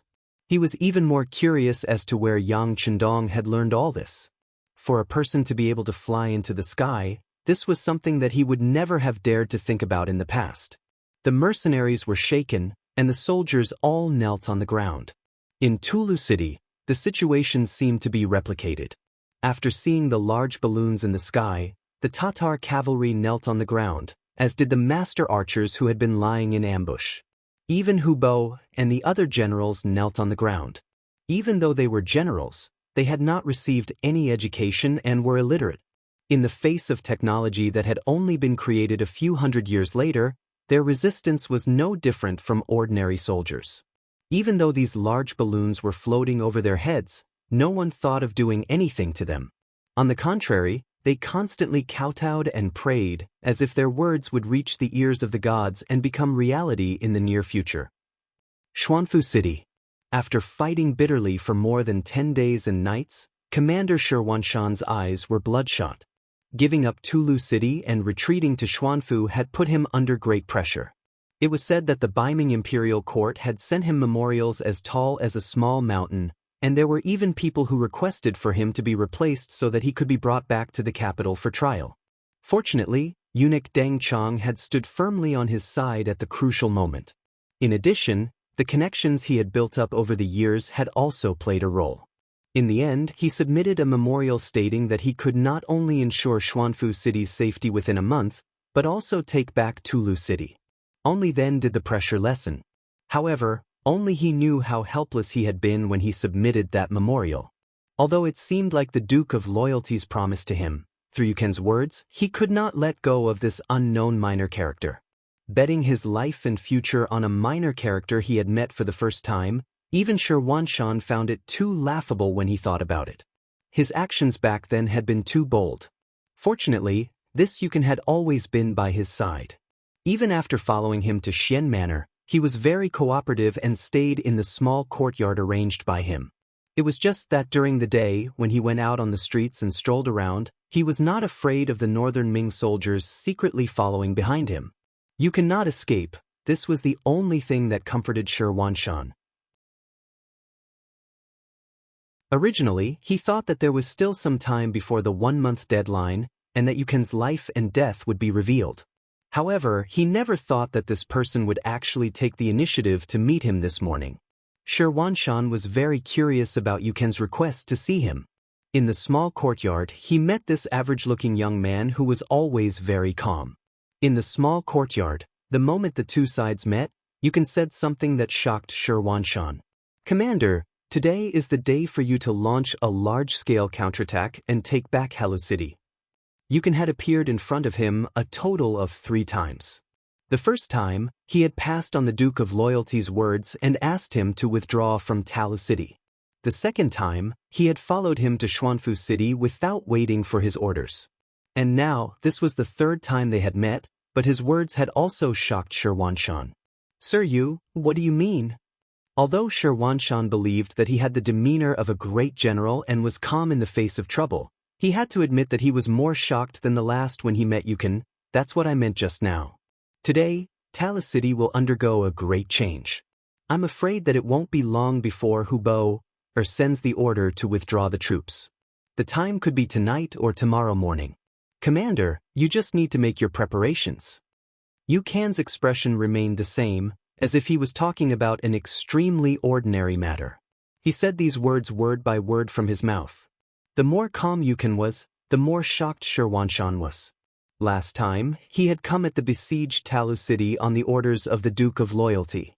This time, Xuanfu City was also tightly surrounded, and no information could be casually leaked out. And now, this person had sent the Duke of Loyalty's orders. Shirwanshan couldn't help but be suspicious. Mr. Yu, where did you get this information from? Is it accurate? Shirwanshan asked in a probing manner. He was simply too curious about this person's ability to know about the world without leaving the city. This information came from the Duke of Loyalty, so it can't be false. As for the source of the information, I'm sorry, but I can't tell you without orders. Alright, the information has been sent. Commander, please make your preparations. After dinner, I will come to the barracks. If the situation in the barracks is still the same by tomorrow morning, I will present myself to the higher-ups. Commander, you don't need to worry about it. Yukan's face was calm, as if he had already disregarded life and death. After saying this, he turned around and left. He didn't give anyone a chance to ask him any questions. He only left Shirwanshan with a thoughtful and mysterious backview. If one said that Yukan was spouting nonsense, then he had taken out his own head as a guarantee. But if one said that he was always accurate, then where did the information come from? Shirwanshan couldn't figure it out. After a long time, he shook his head and said to the bodyguards outside the courtyard, "Quick, go call Eunuch Deng, General Gu, and General Ning to the residence." Above Tulu City's skies, the 10 hot air balloons already appeared one after another. They intentionally lowered their altitude only 100 meters above, beyond the range of a bow's firing range. Then, they began to toss down sealed wooden barrels that they had prepared beforehand. At a distance of more than 100 meters, some people with good eyesight could faintly see the scene above the balloons. They could see some people moving around, and they could even see the bright 5-star army flag fluttering in the wind. What's going on? Why do I seem to see the flag of the mercenaries? Yes, I seem to see it too. What? How is this possible? Heavens, don't tell me that even Longevity Heaven is loyal to the mercenaries. If that's the case, then we are going against the mercenaries. Aren't we disobeying? No one said the following words, but everyone knew what they wanted to say. Even the Everlasting Heaven wanted to hire mercenaries. If that was the case, wouldn't their actions be against the will of the heavens? The Tatar cavalrymen, who had no scientific knowledge, were feudal in their hearts, and believed in the gods, had already turned pale. The morale of the 20,000 soldiers was greatly shaken. Unknowingly, General Hubo had stood up. Obviously, he was suspicious of the balloons in the sky. He had heard about the gods from the old man, and in all kinds of legends, there were even stories of the gods manifesting themselves. However, there was no way to verify it. When he asked the people involved, the answers were ambiguous. It was impossible to not believe it, but also impossible to believe it completely. However, in all kinds of legends, he had never heard of a god transforming into a balloon. Now that he heard the soldiers say that there were people moving around on the balloons, and there were even flags of the mercenaries, he became even more suspicious. His first reaction was that this was a trick of the mercenaries. But how did they do it? How did they send such a big balloon up into the sky? This was not something that could be done by humans, right? The discussions of the soldiers did not try to avoid him, the great general. Many of the words were clearly heard by Hubo, and it was because of this that his expression became increasingly ugly. Their morale was shaken. If the mercenaries were to launch an attack now, how much combat power would they have left? Just as Hubo felt that the situation was not good, he felt a chill in his heart. There was finally some movement from the balloons, and they began to throw things down. Wooden barrels fell from the sky, heading towards Tulu City.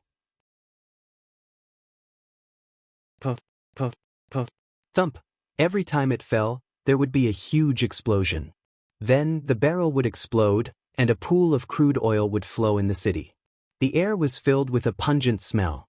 Falling from a high altitude, the large balloon kept moving slowly. Every time it fell, the landing point of the wooden barrels would be different, causing the liquid in the barrels to spread everywhere. Some of them even landed on top of the soldiers' heads. If they hadn't reacted quickly enough, they would have been crushed to death by the impact. Although no one was hit, the liquid in the bucket inevitably splashed on their bodies. When the soldiers came into close contact with the liquid, some experienced and knowledgeable veterans immediately said, why does this smell like crude oil? This is crude oil. It has appeared in the grasslands before. This thing cannot be touched by fire, or else it will be impossible to put it out. Another older soldier said with certainty, What? Crude oil? Hubo's face suddenly turned frighteningly pale. He immediately thought of the words fire attack. Then he jumped up and shouted, Everyone, stay away from the fire seed. You must not see fire in the city. You must not see fire. Hubo's reaction was quick, but unfortunately, in the face of the crude oil falling from the sky, his shout was not enough to stop the tragedy that followed. Especially when a wooden barrel fell beside the kitchen of the army, a huge fire suddenly rose. In just a short moment, the nearby area was dyed red.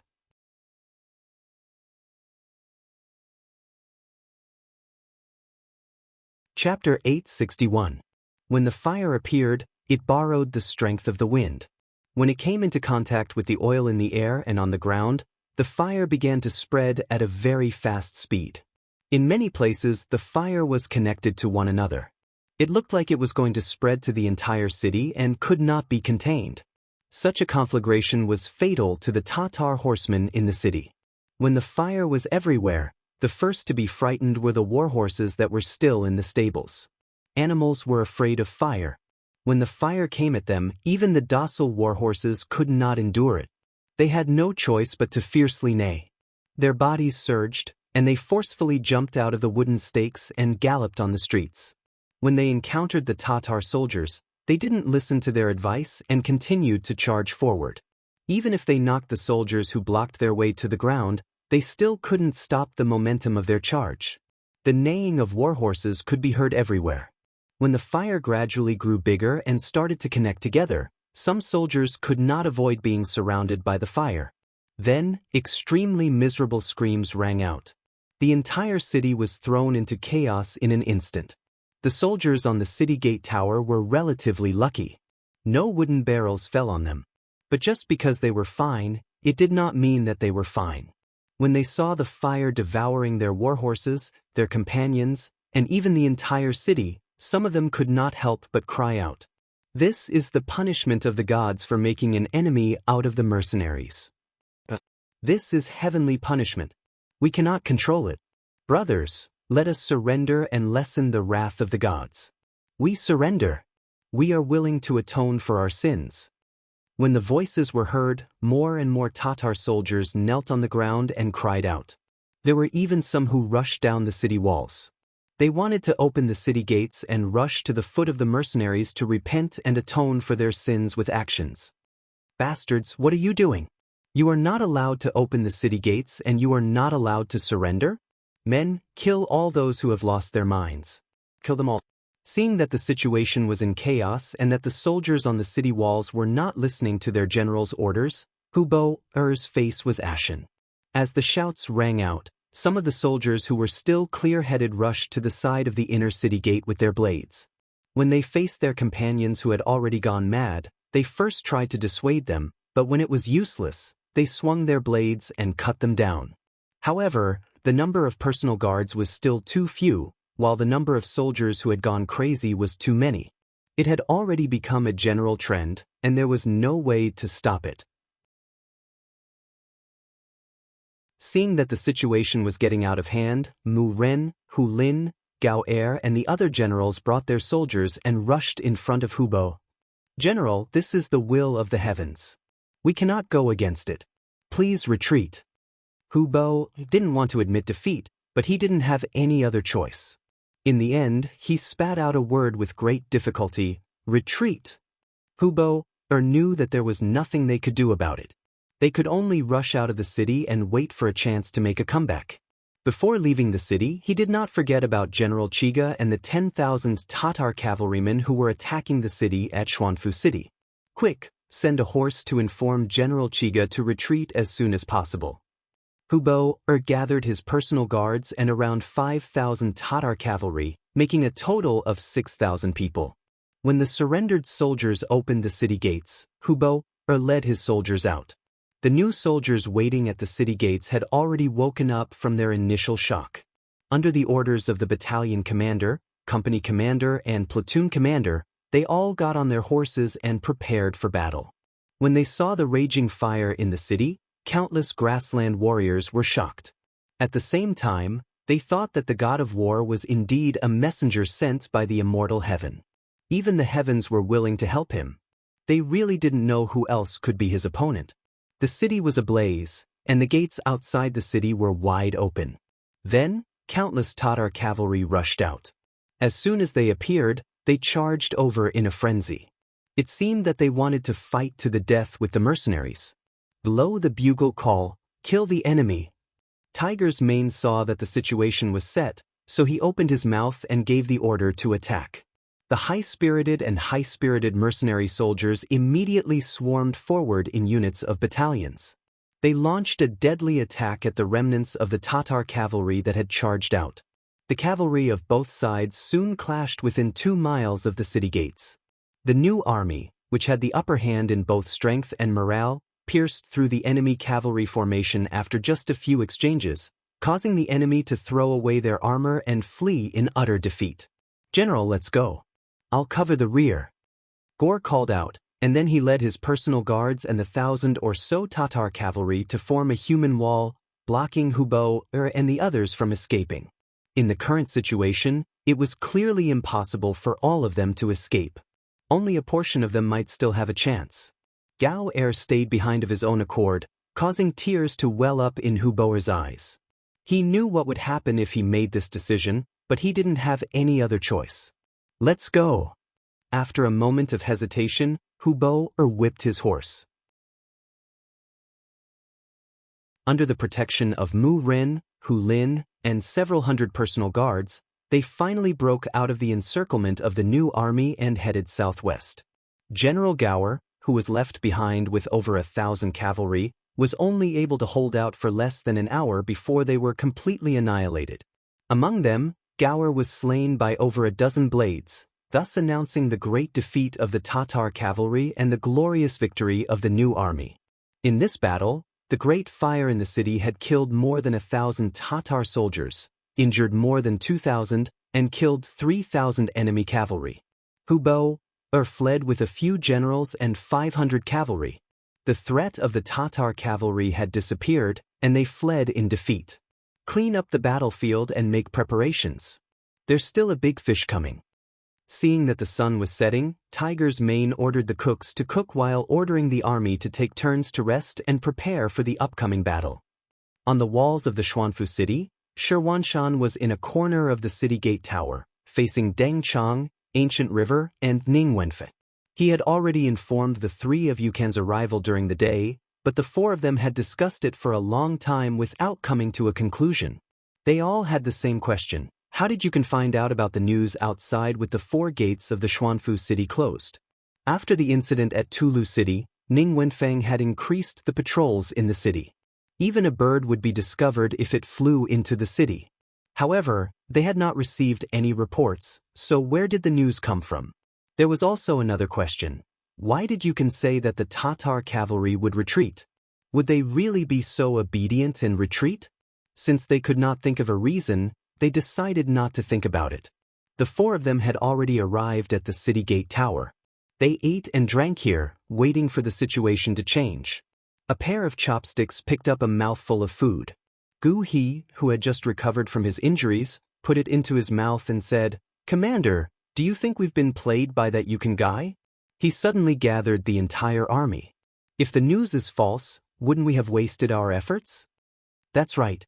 If this incident were to be reported to the court by someone with ulterior motives, who knows how many people would impeach us? The eunuch, Deng Chang, also nodded in agreement.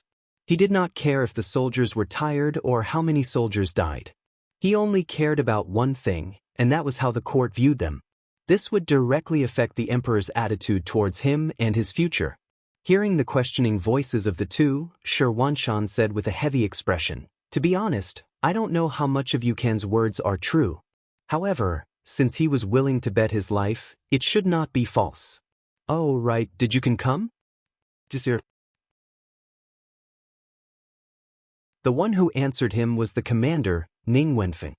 "He came as soon as the sky turned dark. He found that my people were watching his every move. If the news this time is false, he definitely won't be able to live." Xianxia nodded. "Since he dares to gamble with his life, what harm is there in playing with him? Let's wait.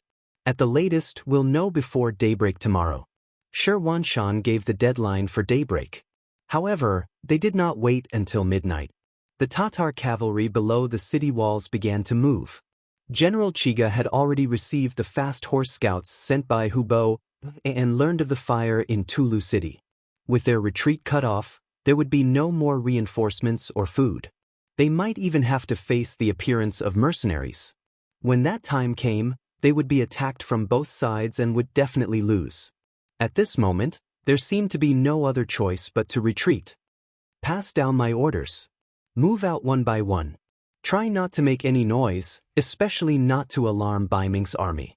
Chiga summoned his generals and gave them the order to retreat. However, he was careful not to mention Hubo Er's defeat.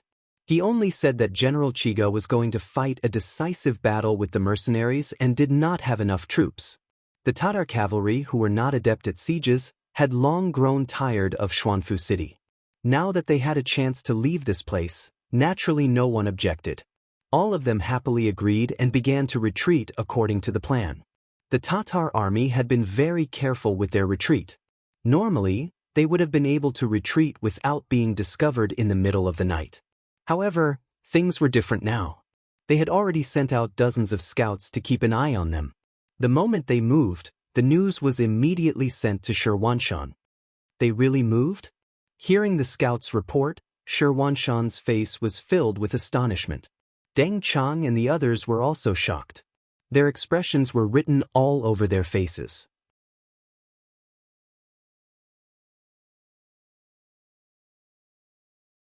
Chapter 862. How did this Yukan obtain such information?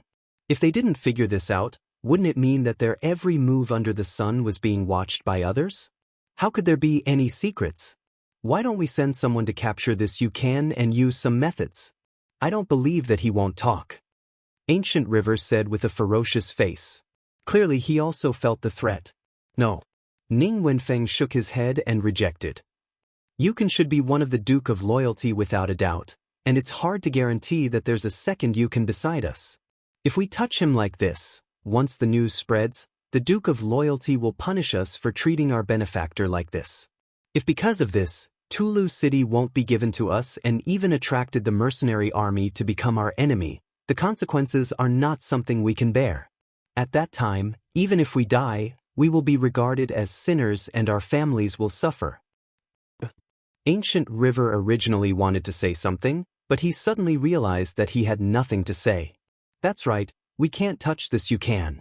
Not only can we not touch him, we have to treat him well.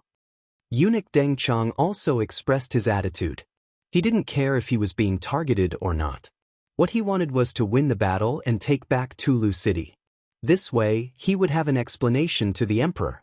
Even if things were settled, he would definitely leave this place one day. Why should he anger the Duke of Loyalty? Wouldn't that be looking for trouble? Since the two of them didn't support touching Yukan, Ancient River knew that his suggestion had failed. He simply changed the topic and said, "Since the Tatar army has really started to retreat, when will we attack?" Half an hour later. Let's wait for some of them to leave first.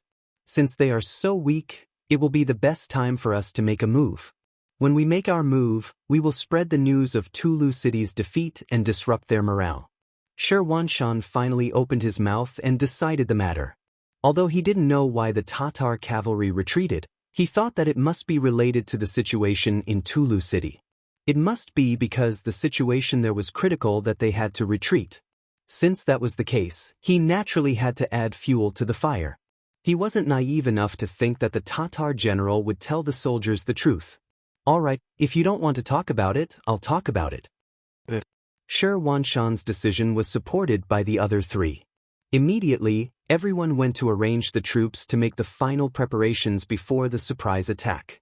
At around 2 in the morning, under General Chiga's arrangements, the 5,000 Tatar cavalry had retreated far away, and the 10,000 cavalry were also preparing to break camp and retreat. In comparison, among the remaining 10,000 cavalrymen, there were 3,000 who were injured. Chigu had deliberately arranged for these people to be the last. His intention was very obvious. Once the Northern Ming army discovered the fact that they had retreated, if they sent troops to chase after them, these 3,000 people would be left as the rear guard. After all, they were all injured. Fighting to the death on the battlefield would be the greatest expression of their value. However, Chigu had never expected that his every move would be discovered by the Baiming army. Before he could arrange for more people to retreat, the gates of Xuanfu City suddenly opened, and tens of thousands of Baiming army soldiers charged out. At the very front was the 3,000 cavalrymen led by General Ancient River. This was a new group of cavalrymen made up of old soldiers and new recruits. As soon as they appeared, they held torches and shouted loudly, saying that Tulu City had been occupied by the mercenaries and that the Tatar army had lost, so they charged out and caught Chiga off guard. Seeing the countless torches appear, and seeing that the army was in chaos, Chiga gritted his teeth and made a ruthless decision. Retreat, retreat as much as you can. With that, he led the 2,000 cavalrymen to retreat. After Chiga escaped, the remaining Tatar army became a group of people without a leader. Facing the pursuit of the Baiming army, they only put up a symbolic resistance, and then they either surrendered or knelt on the ground, becoming captives of the Baiming army. It was only a charge, but they actually obtained 7,000 captives. Shi Wanshan was naturally overjoyed. This was definitely a great victory, and once this was reported to the emperor, he would definitely be promoted. Good. Eunuch Deng Chang's joy and anger were written all over his face. His smile was so wide that it could squeeze millions of mosquitoes and flies to death. Eunuch Deng, Wenfeng, I'll leave this place to you. I'll continue to pursue the enemy with General Ancient River and strive to obtain more and take back Tulu City. Shi Wanshan rode his horse to Deng Chang and Ning Wenfeng's side and said in a hurried tone, Good, General Shi, go ahead. Leave this place to me. Deng Chang, who was already so happy that he couldn't tell north from south, naturally agreed. Immediately, Shi Wanshan led the main force under his banner and began to pursue the enemy through the night. Because most of his troops were infantrymen, their speed was limited. The ones that could really play a role were the 3,000 cavalrymen led by Ancient River. However, these 3,000 cavalrymen were also attacked by the Tatar cavalry along the way. This was the gift Chiga had left for the Baiming army. At this moment, the first group of 5,000 cavalrymen from the Xian mansion finally arrived at the foot of Tulu City. The city before them had already been scorched by fire. The 5,000 cavalrymen couldn't believe that this was the city they had left not long ago. But what was even more unexpected was that after the bugle call to charge, many mercenaries suddenly appeared all around them. They split into several directions and surrounded the cavalrymen. Under a direct attack, the panicked Tatar cavalry announced that their battle formation had collapsed. Apart from less than 1,000 men who managed to charge out, the rest were either killed or captured. The new army had once again performed a meritorious service. Quickly clean up the battlefield. There will be more enemies coming. Commander Tiger's Mane commanded the army to collect the enemy corpses and draw in the horses in an orderly manner. The Falcon Regiment's actions were truly extraordinary. Not only did they burn down Tulu City, They also greatly raised the morale of the new army. Who didn't know that even God was willing to help the war god? For the grassland warriors who were deeply superstitious, this would make them believe that Yang Chendong was Changtian's messenger even more. This would play an immeasurable role in rallying the morale of the army. About 4 to 6 hours later, in the afternoon, Chiga, who was leading 1,000 Tatar cavalry that had fled in a sorry state, appeared. As soon as he entered the city, he saw the dilapidated city and the countless mercenary cavalrymen in front of him. He knew that it was impossible for him to escape this place alive. Chiga, Hubo has already escaped. The 5,000 cavalrymen you sent out have also been captured. There is only one path before you. Surrender, or you will be spared. If you don't surrender, you will die. Deputy Commander Shibi rode on his horse and appeared in front of the new army. You want to persuade me to surrender? Chiga looked at Shibi, who was half Mongol, with an inexplicable look in his eyes. Just like how the mercenaries wanted to understand the situation of the Tatar cavalrymen, they also wanted to understand the situation of the new army. As the deputy commander, Shibi was naturally the target of their research.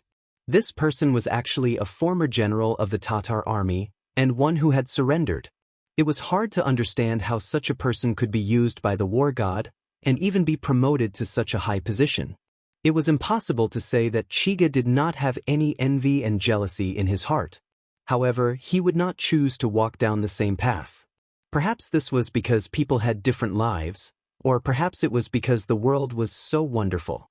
There had to be different choices to lead a different life. That's right, I want to persuade you to surrender. Speaking of which, General Chiga is also a talent. He's been in the Tatar army for too long. If you can work for the war god, I can guarantee you a high position and a good salary. How about it? At the same time, these words were undoubtedly more realistic when spoken by someone who had personally experienced it. However, not everyone was willing to surrender. Chiga's character was one of those who would rather break than bend. Perhaps his ability was limited, or perhaps his personal strength was average, but his character was still very stubborn. Shibi, don't think that just because you surrendered to the Han people, we are all soft. Let me tell you, if you want to persuade me to surrender, there is no way. If you have the ability, then come and kill me. Otherwise, just wait for me to kill you. Ice. A sigh sounded, and it was because of Chiga's actions. Then Shibi slowly raised his right hand and slammed it down. On both sides of him, countless cavalrymen in green rushed forward. Chiga also roared and led 1,000 cavalrymen to meet the enemy head-on. However, whether it was the morale of the troops or the numbers, the Tatar cavalrymen who were at a disadvantage only lasted for an hour before collapsing. Then they were surrounded, and those who would rather die than surrender would be killed. Surrendering would allow them to live. For hours later, more than 2,000 cavalrymen came from the direction of the Xian mansion. It was Ancient River's army. They chased the enemy all the way from the Xian mansion to Tulu City, but they were still a step too late. When they arrived, they saw the already dead Chiga and the mercenaries cleaning up the battlefield. That's it? Ancient River, who was at the front of the cavalry, saw that the battle was over and was shocked. As far as he knew, there were no less than 6,000 Tatar cavalrymen who escaped from the Xian mansion. How could they be dealt with so quickly? General Gu, right? I am the new deputy commander of the army, Shibi. I have been waiting for you for a long time under the orders of the commander. This is Tulu City, and it is now officially in your hands. I hope you don't lose it. We are not willing to help you take it back every time. Shibi, who had followed Yang Chendong to the Xian Manor, stood out once again. After greeting Gu He didn't wait for the other party to say anything before leading the army and leaving. In the entire city, other than the charred and black charcoal, there were also the corpses of the Tatar cavalry that had been placed neatly on the ground. Chiga's corpse was also among them.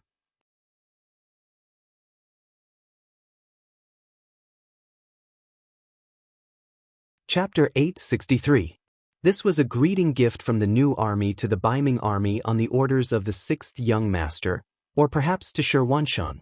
It was an extremely obvious gesture of goodwill, and the supply convoys of the mercenaries would be able to pass through unimpeded. Not long after, Xianxia returned to Tulu and accepted this favor. He had the heads of the new army sent back to the capital of Baiming. The news of the victory at the Xian mansion, the deaths of more than 10,000 enemies, the capture of more than 10,000, and the recovery of Tulu spread throughout the capital of Baiming. The Daizong was overjoyed and made Xianxia the commander of the Xian mansion army as well as the commander of the all-encompassing capital. Some people who knew the inside story even released the news that as long as Xianxia could make a new contribution, it was not impossible for him to be conferred the title of Earl. The great Ming dynasty had always had a saying that one could not be granted a title without military merit. Xianxia's victory over the Tatar cavalry was equivalent to giving face to the Baiming imperial court. If not for the fact that his seniority was still shallow, he would have been able to obtain the title of count. Receiving the title of commander meant that in the entire Xian manor, Xianxia had become the one and only highest official. He was both excited and grateful. All of this had been done for him by the Duke of Loyal and Courageous, and he had to accept this favor. In the recently tidied Tulu Yamen, a guard half-kneeled in front of Xianxia. Reporting, Yukan has come and said that he wishes to take his leave. Please invite Sir Yu. Reality had already proven Yukan's identity. Although it was still a mystery how he had learned of the situation outside, Wang Chong had no intention of pursuing the matter. Now was the honeymoon period between him and Yang Chendong. He would not let such a trivial matter cast a shadow on the relationship between him and Yang Chendong. Yukan had come alone, a bundle on his back, just like when he had left Tulu to follow the Baiming army to the Xian mansion. Mr. Yu, are you leaving? Looking at his attire, Xianxia immediately thought of something. Yukan's identity had been exposed.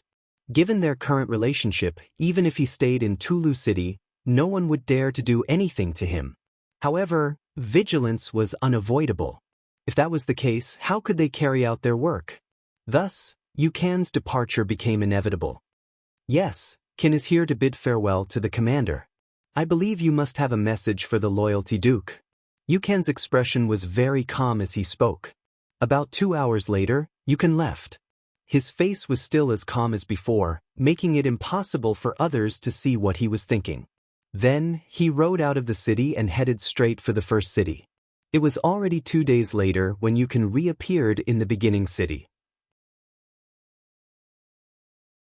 He met the Security Bureau's director, Feng Liang, who was stationed in the beginning city. Hi, you're back. Well, you did a good job this time. Even the 6th young master praised you. Let's go. Since you're back, let's go see the 6th young master. He still has something for you to do. Feng Liang laughed and pulled Yukan's hand as they walked towards the Yang mansion. In the Yang mansion, the new army had withdrawn. They returned with a great victory in this battle, and a total of more than 20,000 captives had been sent to the logistics team. They were being screened and sorted out. It had to be said that the physical fitness of the Tatar soldiers was still very good. After a preliminary understanding, it was possible that 80% of them could continue to stay and join the army. This was already a very high proportion.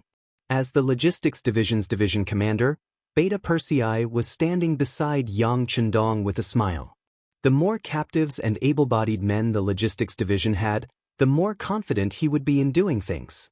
Looking at Beta Persei's smiling face, Yang Chendong was too lazy to correct him. Speaking of which, the longer Beta Persei followed him, the more appropriate he would be in doing things. It could be said that Yang Chendong did not have to worry about him. Remember, as the Logistics Division commander, you must be impartial. I don't want anyone to come to me and complain about you. This time, the new army has more or less suffered some losses in this battle. Let them choose from the 5,000 people we prepared before and let them replenish the organization. Yes, young master, I'll remember. Beta Persei kept nodding. One of the goals was to replenish the source of soldiers in time and restore the organization of the various divisions and regiments. Only when this requirement was met would the generals work harder in the war. They would not have to worry about the problem of too many losses after the battle.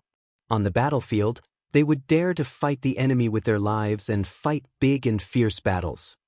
Also, A new batch of supplies will soon be sent from Huergon City. There will be 200,000 Han people and 30,000 aspiring youths accompanying them. The food and accommodation of these people must be arranged as soon as possible. I'm not worried about the 200,000 people. We've already opened up 300,000 mu of barren land around the beginning city. It's enough for them to do whatever they want. However, we need to make good arrangements for the 30,000 young people. They can choose whether they're good at literature or martial arts. These are the future seedlings of Lingfeng. I'll leave their training to your logistics division. The Cold Front was the most powerful military force in Xianxia's forces. All the officers must be composed of Han people. Otherwise, such a powerful military force and the existence of foreign races would always be worrying.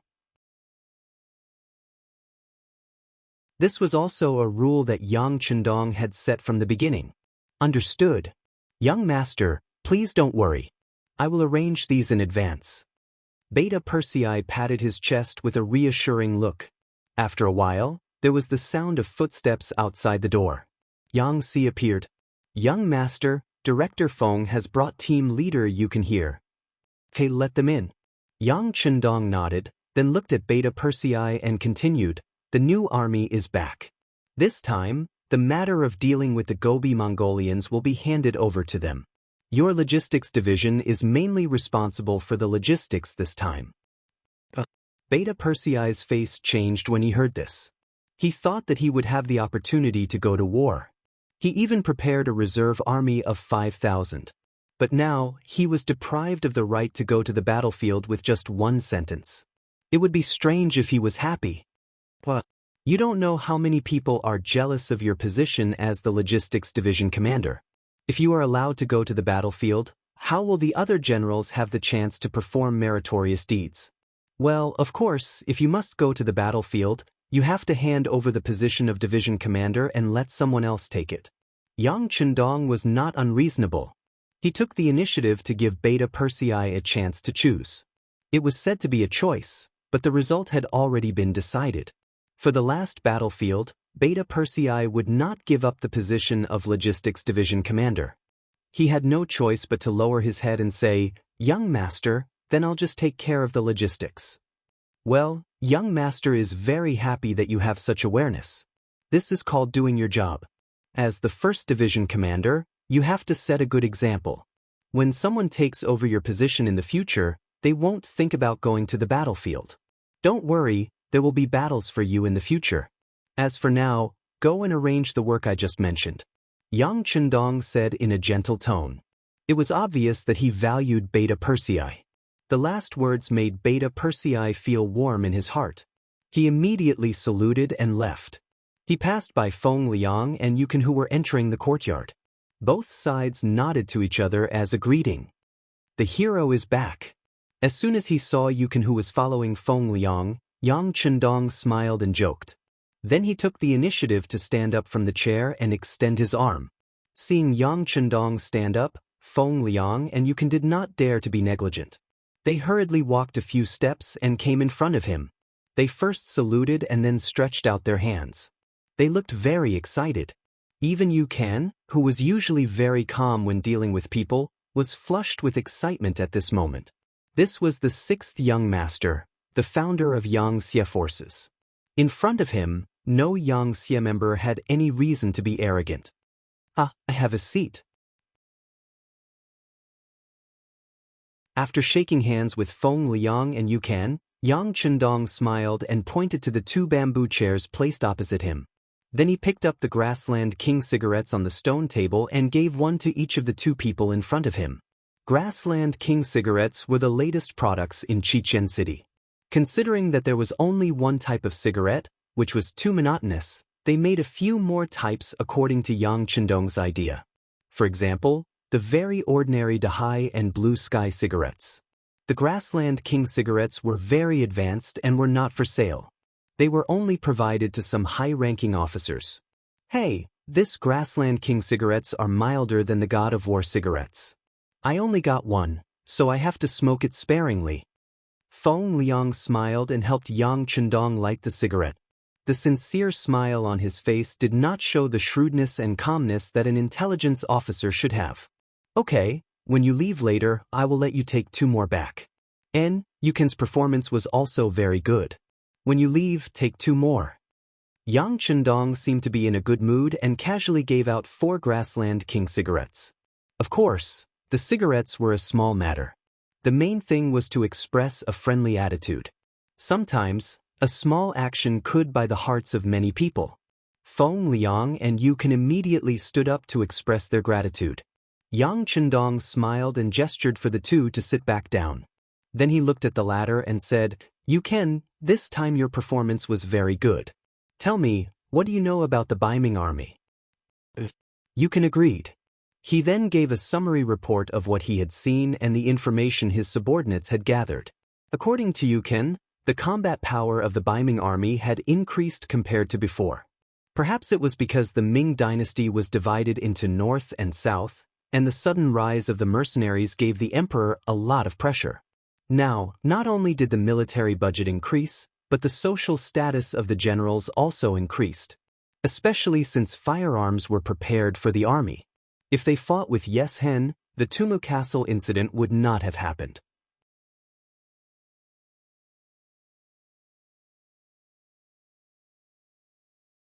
Chapter 864. Because of the Baiming dynasty's martial prowess, many ambitious youths joined the army. In addition, the Great Ming dynasty had a large population, so the supply of soldiers wasn't a problem. It was inevitable that the army would grow stronger. Of course, there were still problems. For example, there were still some senior generals who embezzled the soldiers' pay. Fortunately, Shi Wanshan was an upright person, so this didn't happen often in the Xian mansion. There was also another major problem, which was the conflict in the heart of the Dai Zong emperor. He wanted to increase the army's fighting strength, but he was also worried that the army would become too powerful. One day, their achievements would overshadow the emperor, and they wouldn't listen to his orders. As a result, the power of the eunuchs in the army would grow.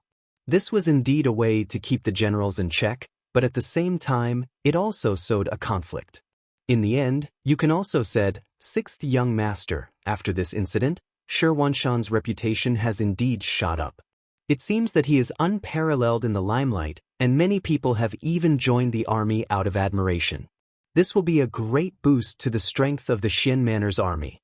However, once eunuch Deng Chong, who has a good relationship with him, is transferred away and replaced with someone who isn't of one mind, there will be more internal problems.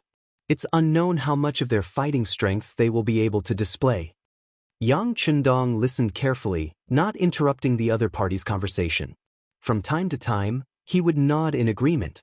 When the other party finally stopped talking, he nodded. "Not bad, Yukan's analysis is very good. The 6th young master will remember these things and know what to do. This time your identity was exposed in Talu. Have you thought about where you'll be working next?"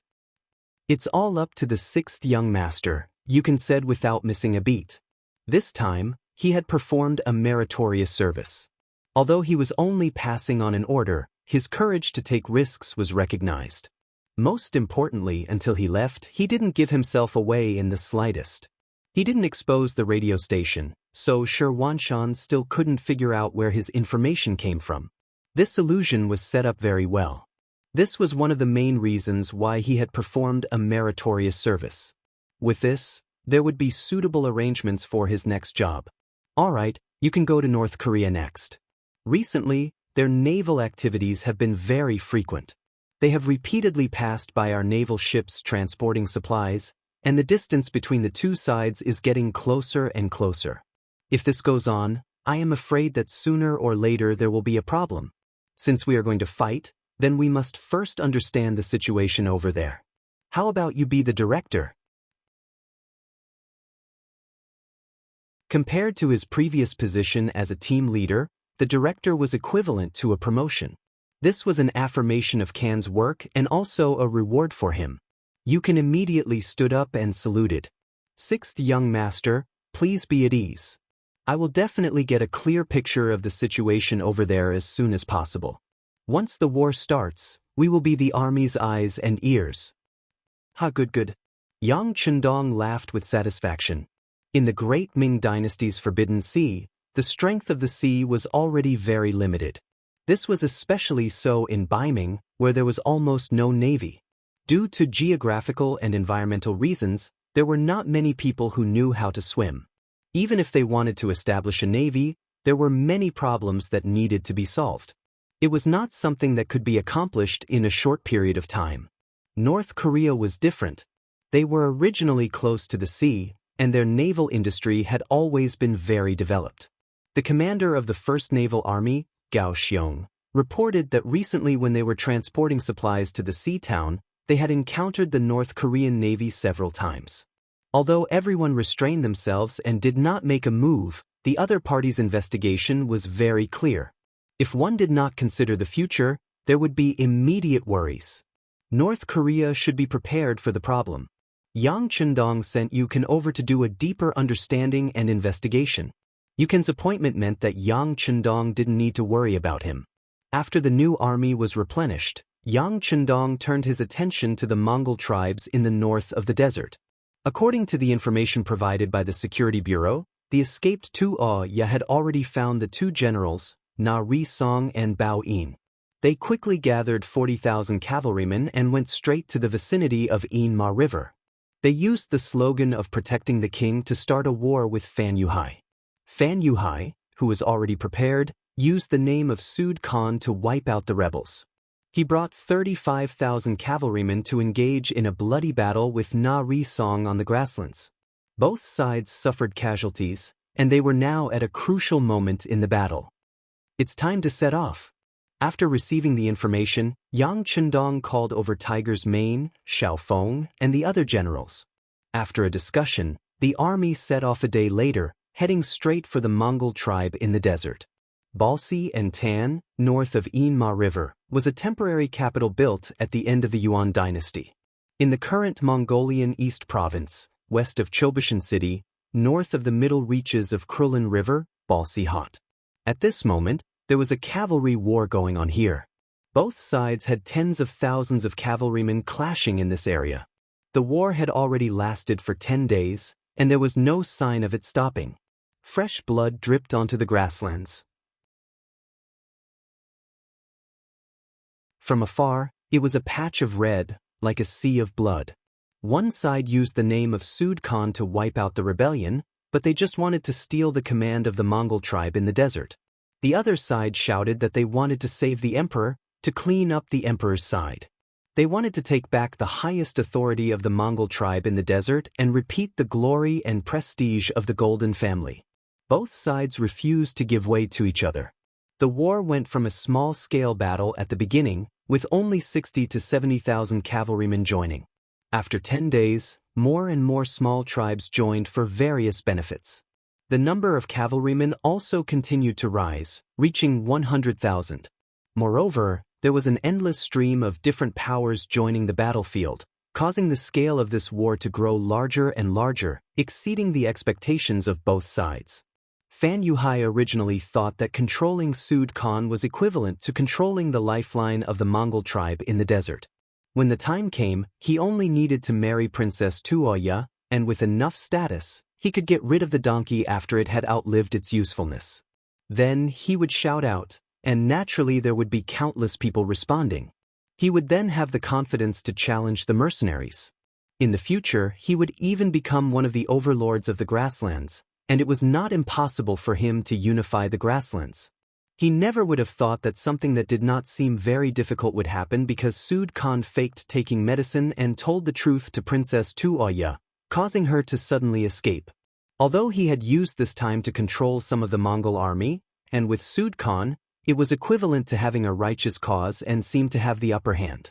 However, he forgot one thing, and that was that everyone had ambition, especially the Mongol tribe in the desert. The army was not centralized, and they did not have any large cities to rely on. Over time, the Mongol tribe in the desert had long lost its military power, forming many small tribes and small powers. In the past, when Sud Khan was here, with his understanding of these small powers, he could still forcefully command them. But now, Sud Khan lay in bed every day, looking like he was just waiting to die. He did not care about any political matters, and the entire tribe was in chaos. It had only been 10 days since the start of the war, and there were already more than 10 leaders of small tribes who came to visit him. On the surface, they came to see Sud Khan, but in reality, they came to negotiate with Fan Yuhai, the true leader, to seek their own benefits.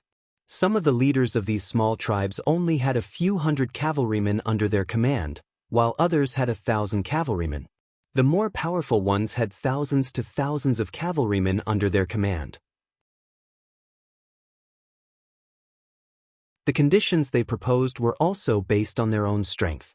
The stronger the leader, the more benefits they would ask for. On the other hand, the weaker the leader, the less benefits they would ask for. Some would even ask for 1,000 horses and sheep. Facing these leaders who came to negotiate with him, Fan Yuhai did not reject any of them. He didn't have that many resources in his hands, but it didn't matter. He had Suder Khan in his hands, and he had righteousness. He gave away large tracts of land and fertile grazing lands just to win the support of these tribes.